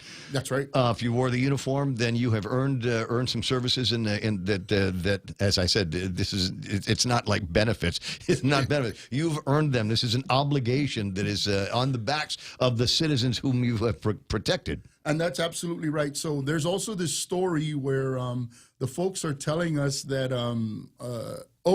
but I don't want to get my benefits because if I get it, Joe won't get it and Vince won't get it. And here's the deal. There was an interview with Secretary McDonnell, and they asked him a question. The VA secretary, by the way. Yes. Is there an issue with funding? And without even hesitating, there's no issue. So here's the deal. Every single veteran has their own pot of gold. If every single veteran applies and require services or disability, Congress and the people will pay every single veteran. Yeah. So it's their job to get out there and find out what issues they might have, because there's money for them if they have these issues. Chances are, every single veteran, and I got this from a psychologist, not just because I'm a smart guy or good looking or wear a bright green shirt, right? Or wear a hat that says HMI on it. I like it. But anyway, she mentioned, and I'm giving her away a little bit, that every veteran should have PTSD. Now think about that one more time. Every veteran should have PTSD. Now, the compensable rate is different because at 0, you don't get paid. At 100, you're really full blown, right? Now, there's a chance that you can get that. Now, you got to remember, when we go into these military services, they call us killing machines. That's what they train us for, to include the Air Force, by the way. Okay. Vince. But so anyway, so that means that, when we do these things, right, there's a need for us to do that. And then the other thing is, So no, but I appreciate the point here is there's so many people that are disqualifying themselves. Exactly. That will disqualify themselves and not realize. Wait, there's more. Did you know that if you got out of the military with an other than honorable discharge, you have the ability to upgrade that discharge and go apply for benefits? I'm thinking of the guys that wouldn't take the shot. I mean, guys that they might have been. And that was a problem. Yes. Now, if they come back, and that's starting to get figured out in the Supreme Court. They're walking it back, yeah. Yeah. So we'll see how that all works out. But in the meantime, anybody that may have had that, and that speaks even volumes to the other people, because here's the deal: if somebody got out with other than honorable, and you got out with honorable, and they can get some. That means that you should be easier. The process should be a little bit more lubricated for you. And that's what we're talking about, is lubricating this process and making it accessible to as many people as possible. So if you know somebody that has served, then reach out to them and let them know about this boot camp. Just go show up today if you want to.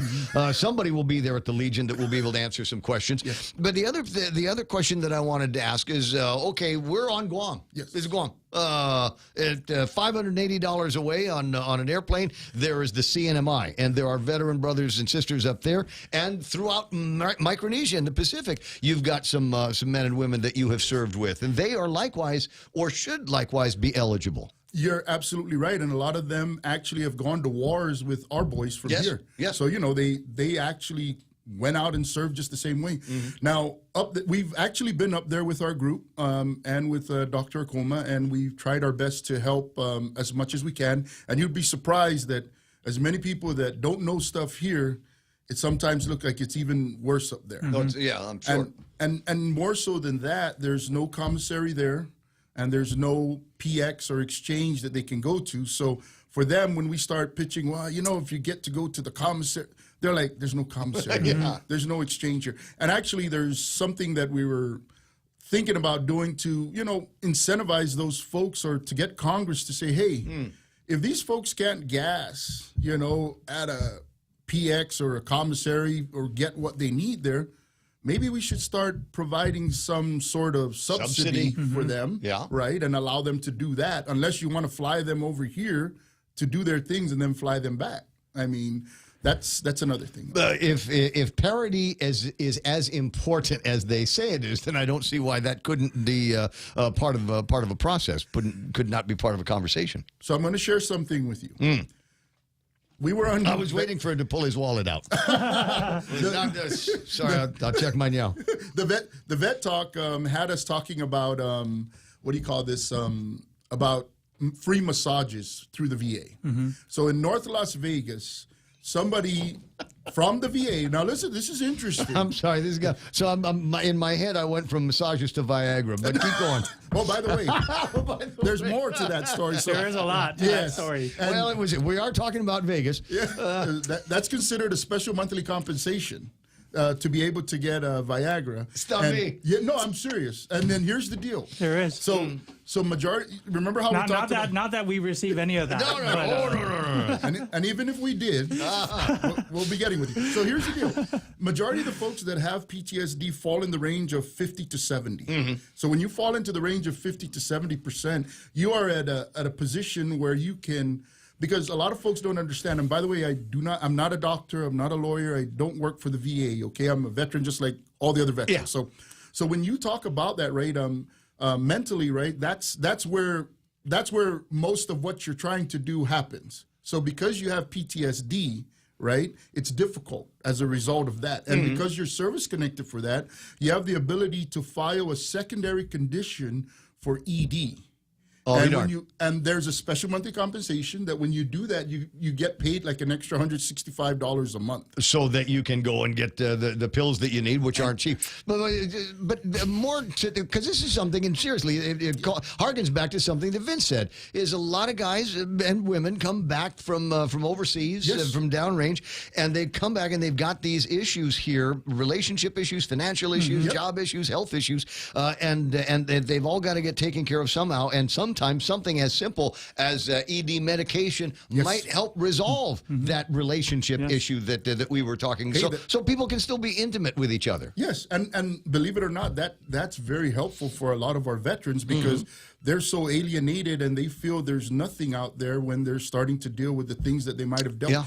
And it doesn't have to be combat PTSD. There's a huge number that fall into the non-combat PTSD just from the high-risk training and things that we deal with, as well as the military sexual trauma. Yes. So those are the three major areas. I was thinking there might also be PTSD, and I know at least one person that I'm familiar with that has it's kind of a PTSD that comes from survivor's guilt. That's another. See, there you go. So now you see how combat, non-combat, military sexual trauma, all those things put together, and these things are actually fairly new. So who gets to determine whether? All right, so you went and did your thing, totally different war, totally different deal than what Vince went through. How do we put all of this stuff in a basket and then go to one guy and say, okay, you're 20% and you're 40%?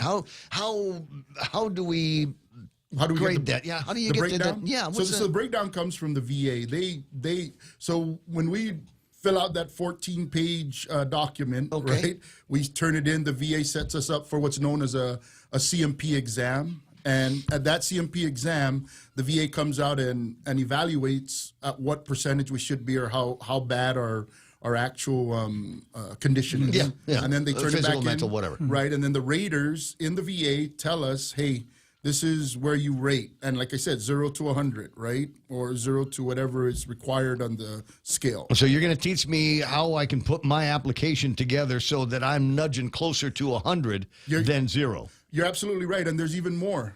So just because you've put in, for example, tinnitus, by the way, that's the other thing I didn't mention. 90% of military personnel should have tinnitus, which is ringing in the ears. Because you were around exploding things without hearing protection. Yes. And you're out in the field, there's generators, machinery. It's all high risk. Just range.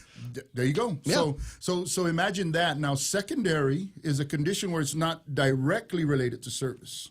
So if you were exposed to acoustic trauma from being at the range, shooting all day long, and you got this ringing in your ears, and it's happened since service up until today, then they will award you 10%. It's not a lot of money, right? It's $160 some a month. But hey, you're service connected, you get some benefits, you get to go to the CBOC and get seen.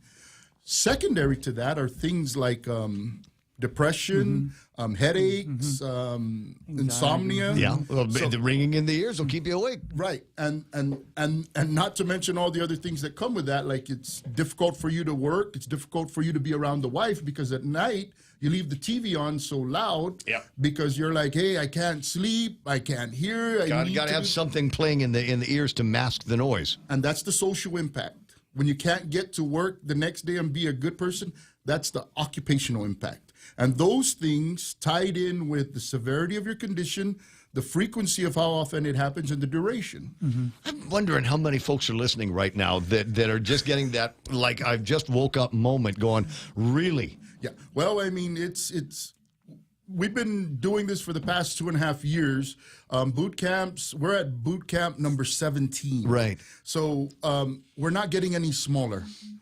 Well, I mean, every day somebody's separating. Everybody's DD-214 gets issued all the time. But we're still talking about all the other folks. And by the way, when they come the first time around, they still have other things that they need to add on and do. So even if you hit 100%, so there's different portions of 100%. So you can get 100%, just 100%. Now you can get 100% permanent and total.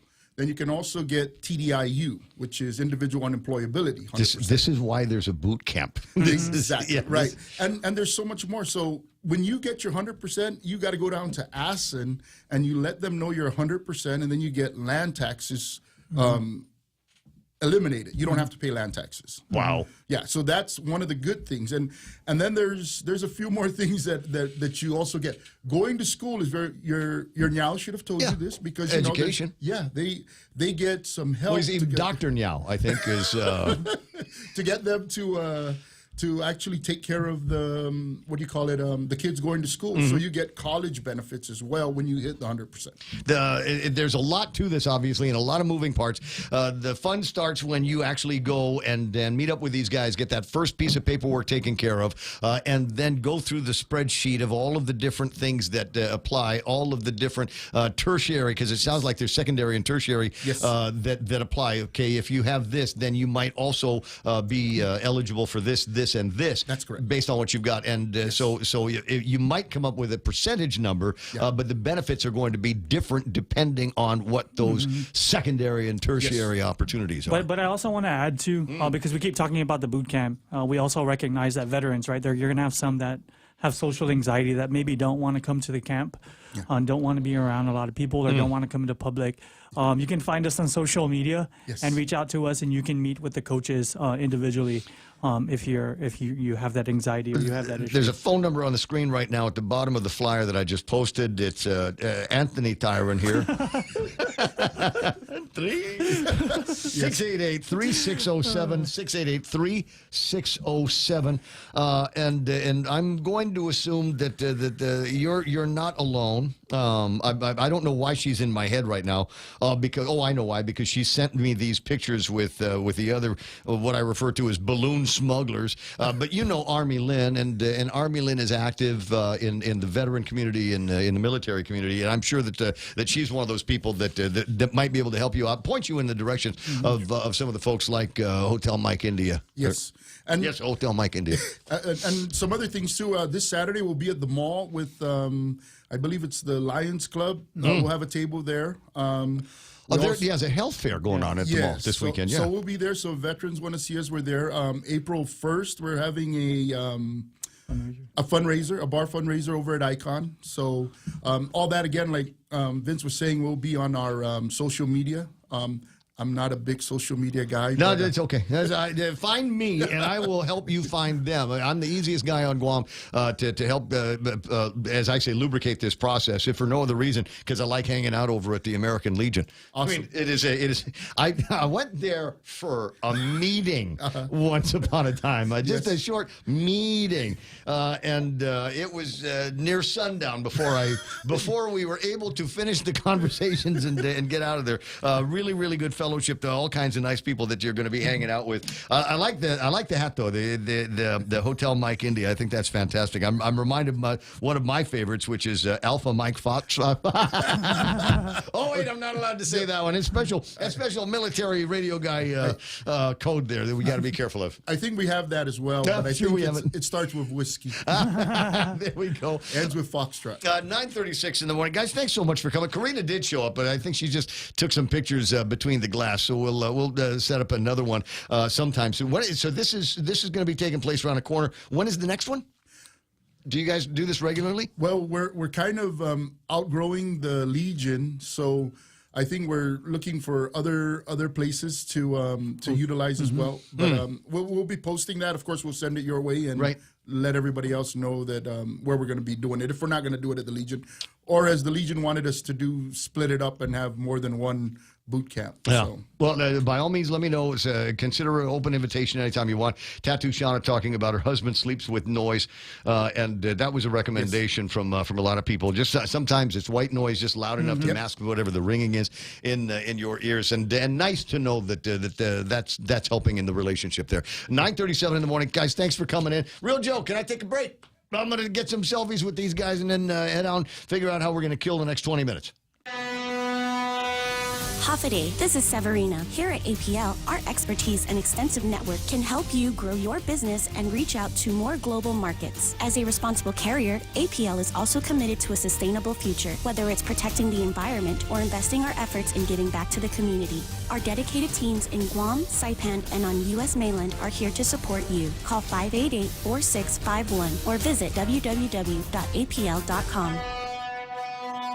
Family Finance has been serving the people of Guam since 1959, and they will continue to be there for you in the years to come. Whether you're looking to get a personal loan for that summer vacation or paying off those long overdue bills, Family Finance has got you covered. Apply for a personal loan from $1,000 up to $4,100 by calling Family Finance in Hagåtña at 671-475-4545, Upper Tumon 671-647-5626, or in Dededo 671-633-4473. For all your real estate needs, call the professionals at Hoffaday Realty. Jody, Saran, Libby, and Lolita, and they'll take care of you on every step of the real estate process. No worries. Just contact Hoffaday Realty at 588-4232 or 588-HOFFA, or email them at hoffadayrealty@gmail.com. They're at 426 Chelon, San Antonio, Suite 204 in Tamuning. Open Monday through Friday, 10 to 4. Hoffaday Realty for all your real estate needs.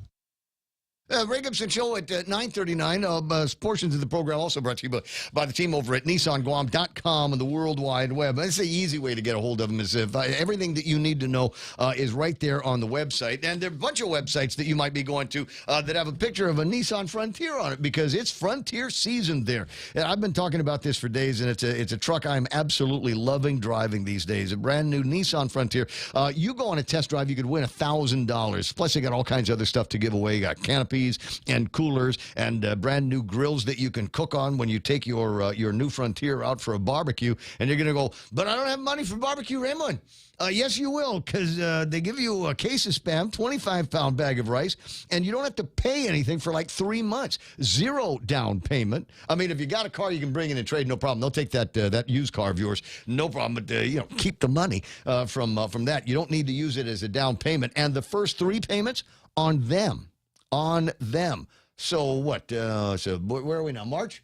So March, April, May, it'll be June before you have to write that check to the bank for your new Nissan Frontier. Try it out. Test drive it today at Nissan.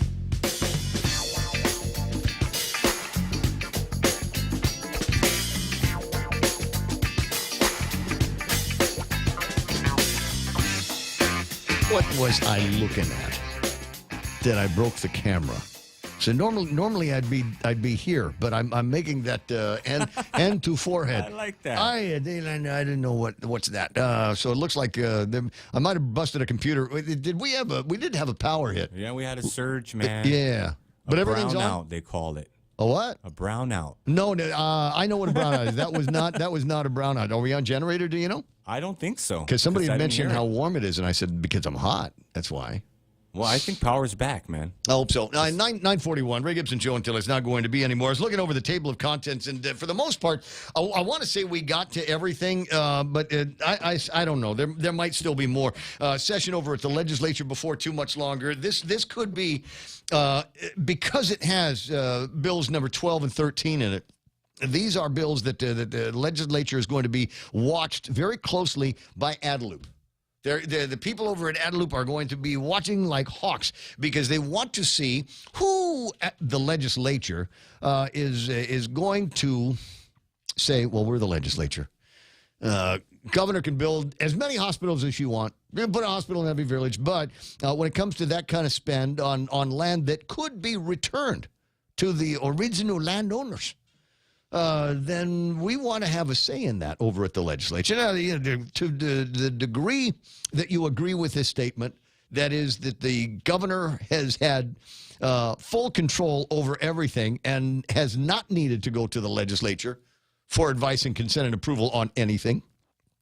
You might say maybe that's going to continue. Or is this going to be the legislature that recasts itself as the third branch of government, an independent, co-equal branch of government, the Rainbow Third? And what do we control over here? The spend. The budget is always in the hands of the legislature. Now, the governor was able to get a whole bunch of stinking high number of millions of dollars for the COVID-19 response, and there's still some that has yet to be spent. And it was made very clear that was the governor's pile of dough, not the legislature. It was kind of entertaining, though, like Lucy in the comic strip, where she called everybody over at the legislature to kick her football. How should I spend this? On what projects should we spend this on? And got all the ideas from the legislature and did what she wanted to do with it anyway. Democratic Party of Lou, what do you say? So we'll watch and see. I would have been kind of curious to see how the vote is. I'm here to tell you that anybody that votes against these measures is part of the Adelup 6 or part of the Team Adelup, if you will. You remember, like in the vampire movies, you had the team whatever, and the team Pretty Guy 1, Team Pretty Guy 2. It's gonna be the same thing, right? So if you vote against Bill 12 or 13, then that means in my mind that you work for Lou, not the legislature. Because that's exactly what Lou is going to be looking for people to vote no on those measures, so that there will be no impediments, no roadblocks, no barriers to being able to build and fund the hospital the way they want to do it there. 944-888-8255-888-TALK. Who's that on the phone? Funky Cole Medina. He's back. All right, that's good. Alpha Pedro, round 2. Hey, I just wanted to bring up the subject of that Untalan Middle School, the kid that got run over. Yes, go ahead. Crossing guard. I haven't heard anything mentioned about the crossing guard. Where was the crossing guard? The crossing guard was supposed to throw himself in front of that car before that car hit the kid. That's all I know. Is that the way that works? Crossing guard, I'm not going to let my kids get hit. I'll throw myself in front of that kid before they hit that kid. Then both of you will get run over. Principal. That's why I was saying what happened here, Principal. Where were your crossing guards? Interesting concept. A crossing guard is not the same as a bodyguard. I don't know that that's written into the job description. No, back there in the States, because I used to walk my kid to school back there, my grandkid. Mm-hmm. And the crossing guard, they walk with the group of kids across. They got one on one side, one on the other side. And when when one light clear, they hold up both ends of traffic. Then a crossing guard crosses with the group of kids to one side. Correct. And then he walks back by himself back to where his post. So this is what happened here, Principal. You're supposed to have crossing guard. I have not yet heard that, and you are asking a question, my friend, that I'm sure will come up in the investigation that the Attorney General's office is going to start. Yeah. Okay. So, and here's my other topic is this. Regarding Lou and her abortion pro-abortion group. Right. She made a statement a while back when she was a senator about, hey, we should start killing babies. I'm just paraphrasing. We should start aborting these babies because, in the future, they're going to end up in a bad situation. So we're doing society a favor by making abortion legal. Well, okay. So is that what you really want to do? You want to kill the baby that doesn't even have a chance. You're not going to give them a chance to live and breathe on this earth and prove what they can do. But you're gonna this murderer Acosta raped and murdered this girl. Now he's gonna do life without parole. So you're so anxious to kill the baby, but you're not anxious to kill this guy who already had his chance. And he screwed up and he took somebody else's life. And not only that he took her life, he raped her. Yeah. If you rape my kid or any of my grandkids and then you kill them, I'm gonna look for you to die. I am one of those guys. I'm one of those guys as well. I'm a capital punishment guy. But then you get these pro-aborts that go, well, how can you on one side tell me that life is precious, but you're willing to take the life of somebody that killed somebody or raped a baby or something like that? How can you tell me that you're pro-life then? And the answer is exactly as you put it. You had your chance. You had your chance, and you screwed it up. And there's no second chance for something like this. You take somebody's life on purpose. And with malice of intent, then it seems to me that you have lined yourself up for a trip to the firing squad or up to the gallows as they used to do. And I think maybe there would be less of that kind of thing if such a punishment were on the table. On the other hand, the way the daffy legal system works is you can put somebody on death row and just appeal and just keep it going forever and ever and ever. And that's unfortunately a major problem. 9:48 other calls. I got to run. I'll see you soon. Have a great weekend. But on death row, at least you'll be more secured until they finally pull the plug. Yeah, I think they ought to be just kind of open galley, open gang out there, and if you survive it, and before you get to the gallows or the firing squad, then good for you. If you get killed by another prisoner, then also good for you and good for everybody else. 9:48. I'll talk to you pretty soon. 888-8255 on screen right now. I don't know that we've got time to get this, but an announcement from the ladies of NAWIC. The National Association of Women in Construction. There's going to be a beach cleanup at the Alupang Beach Park. It's going to be taking place on Sunday. Trash bags, gloves, water will be provided. Bring sunscreen, bug repellent, and hats. Okay, gotcha. Trying to think of what else that you might need. A couple of baseball bats. Because every once in a while, you get some really sketchy people that it's like they live there and might not want to leave. So maybe the NAWIC ladies need to bring a couple of NAWIC husbands and boyfriends, big burly guys, and have them, because every once in a while I will go down there because it's one of my favorite places to sunset, depending on what time of year. And unfortunately, it gets trashed on a regular basis. The condo next door is supposed to be taking care of it, but they haven't even figured out how to work the lights. It's the same place where the lights are always in blink mode. In disco flashing, mode. Dude. Yeah. Scary, dude. So, it can be scary depending on who's out there and what they're doing. So be on the lookout. That it will take place at 7 o'clock in the morning. Oh, that's why there's only water. Oh, yeah. I was looking for something else, obviously. We'll be done by 7 o'clock at night. We will be done by the time it gets to be sunset. 10 away from the top of the hour. Is that my man, Jack? That's Jack. Yeah, it's it. Jack Drive-Thru, as he's referred to on the Tall Tales program. Good morning, sir. How you doing there, Raymond? I'm okay.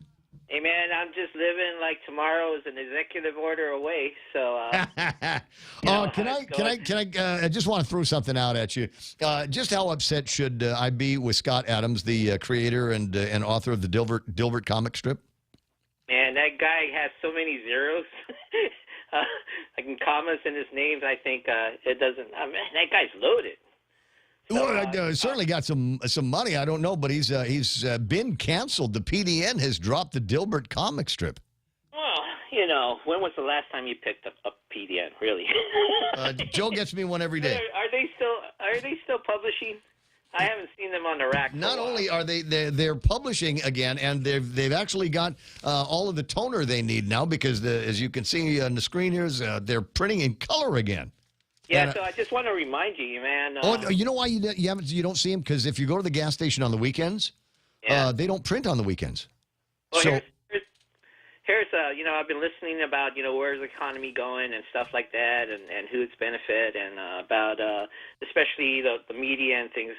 I just want to remind you that you could tell that the economy favors the Gov Guam side because that's where all the ads come out is during the Gov Guam payday, not during the private sector payday. So it used to be different when Lee Weber, and you could talk to him, he said it was about 50-50 about they would have ads out every Thursday, the day before a payday. But now, everybody knows where the money is. It's on the Gov Guam side. But, I just want to also remind you that there are what they call media scrubbing. So, don't rely on stuff that is online because there are times that they would scrub their section that you won't be able to find the article anymore. So if you have an interesting article, you need to either save it on a standalone or, save that copy that you got and cut it out because, there's a lot of scrubbing that's going on. So they'll take a published thing and if it rubs somebody the wrong way over time, that reminds me. You know what's happening right now? You remember when we were kids, we got to watch Willy Wonka and the Chocolate Factory. Yeah. And then they came out with an updated version of it that I've got some creative issues with. But Roald Dahl is the guy that wrote Charlie and the Chocolate Factory. Yeah. And they are scrubbing his books. I'm telling you, you should have seen it coming. I mean, how about, remember the Dukes of Hazzard? They scrubbed that off. Oh, yeah. There's no such thing as the General Lee anymore. But he wrote Matilda, Chocolate Factory, might be a couple of other books. They are now editing his language related to body image, mental health, gender, and race. And they're trying to make it so that the little snowflakes are further protected from language that might hurt them. As an example, you remember Augustus Gloop in in Charlie and the Chocolate Factory? You know what he was known for in the movie? What's that? For being fat. He was and scolded. He's the guy that fell into the chocolate river and then got stuck in the pipe and all of that stuff. So why is that funny? When I don't know, it's hilarious. But now in the books that they have cleaned up here, they're not referring to him as enormously fat. Those were the words that Dahl used in the book. The original book, he was enormously fat, and they've changed it now. He is just enormous.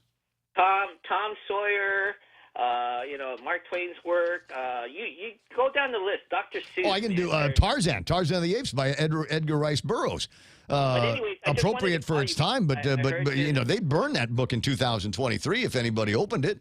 Yeah, because I was listening to Jerry Roberts earlier this morning, and I just got home. The things that he listed for brainstorming, you could also use them for problem solving, and you could link them to how you and I, why we approach the COVID, the pandemic the way we did.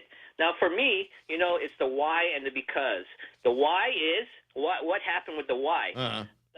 The outrage was when it first started was the panel that was put together by the U.S. to the medical panel wasn't diverse enough. It was too white. Okay, that's one Number two is when the WHO refused to call it the Wuhan virus. Yes. Because it stigmatized, a group of Oh my God! I think I lost friends on that because I refer to it as the Wuhan virus in social media. I remember getting just chased by a bunch of people. How dare you? Why would you call it the Wuhan virus? That's where it came from. That's where it's from. That's why we call it the Wuhan virus. Yeah, and it's stigmatizing. Here's the because of why we are still not unvaxxed. The because it was a 99% survival rate. Did you ever see that needle move? No. Till today? No. A 99% survival rate, number one. Then, like you mentioned, the 6 feet distance, the masking, these things that had no sense of reason, the segregation between the vax and the unvaxxed. We closed businesses, and the businesses that we allowed to remain open. Pam Duvall, who's listening, will remember this. Pam sent me a picture. She had gone to Kmart to go buy an item on the unrestricted list, and they had barriers and barricades for all of the other different aisles at Kmart because they didn't want anybody going there because that's where the COVID was, apparently. But you came to the store, you can only buy these things. And what did it turn out to be that they had an excess of was ironing boards and vacuum cleaners. That's true, and and don't forget. Don't buy dresses, can't buy Zoris. It's they had a section of I want to say at Home Depot that you couldn't buy. What was it? Seeds or something like that. Just the ridiculous nature of the way this was handled and continue to be handled. But do you remember the politics behind it, that a certain department store was allowed to open, even though that it was pointed out that that's where someone caught the, quote, the bug, and they remained open. They remained open, even though it was just getting ridiculous. Well, and the idea, okay, here's another one. When they shut down the bars, but if you were a restaurant that had a bar, you could open the bar. People could sit at the bar at the restaurant, but they couldn't sit in Venue because Venue didn't have a restaurant. They didn't have the wrong kind of license. And even the way that the licenses were structured would allow one kind of bar to remain open versus another one that had to close. It was all as I've said, COVID-19. The entire thing was an insult to people that know how to think. Now, I'm not going to say I'm the smartest guy in the room. I'm going to let you say that. But the point that I'm going to get to is even people of reasonable intelligence and a sense of questioning authority were just it was the 3 years of pure hell for us because none of it made any sense, and we could not make it make sense other than it was a psyop. Sending armed law enforcement into McCluskey or to weddings. Don't also forget that. There came a time that we could just open the door and throw a rock at a reason why we weren't getting the shot, And it was just getting worse and getting worse. Executive order after it just didn't make any sense at all. And we were being segregated, and we were being called we're the vectors. You name it. Yeah, we were the. I'm going to make that a patch. That might be my next tattoo. Hi, I'm the vector, not the victim. 9:58 and change. I got to run. I'll talk to you pretty soon. Great weekend. All right, hey, I'll meet you at Confession, okay? All right. Yeah, I'll be right there. Saturday. Yeah. I booked a room for us, and you go in first, and then I come in after you, just in case you got some of the sins. Yeah, right. You have a great one. That's my buddy Jack, big sister Shelley, editing some comments. That was my grandmother's birthday. Tanana Underwood was yesterday, and there's not a day goes by I don't think about her, and not a day that goes by that I don't appreciate all of her prayers for me, and I think that's kept me alive all these years. Shelley says, no, it's my prayers for you and the other siblings that are keeping you guys alive now. seconds away from 10 o'clock in the morning. Fox News Live is going to be coming up. There's so much going on this weekend. I just know that we're going to see each other out there somewhere. And as usual, the rule goes like this. If it's after midnight, send me home. If you're really super hot, take me home. That's the way it works. I hope I get a chance to talk to you. And don't be shy. Don't be shy. I know some people say, are you the guy on the radio? Yes, I am the guy on the radio. It never gets old, and I promise I will be the same person to you when we meet as I am right now. For Real Joe and Donna D and Jerry Roberts, have a great weekend. Enjoy you, Matic. Love you, Mina. Bye. The verdict reached. I'm Lee Silasera. The fate of former South Carolina lawyer Alec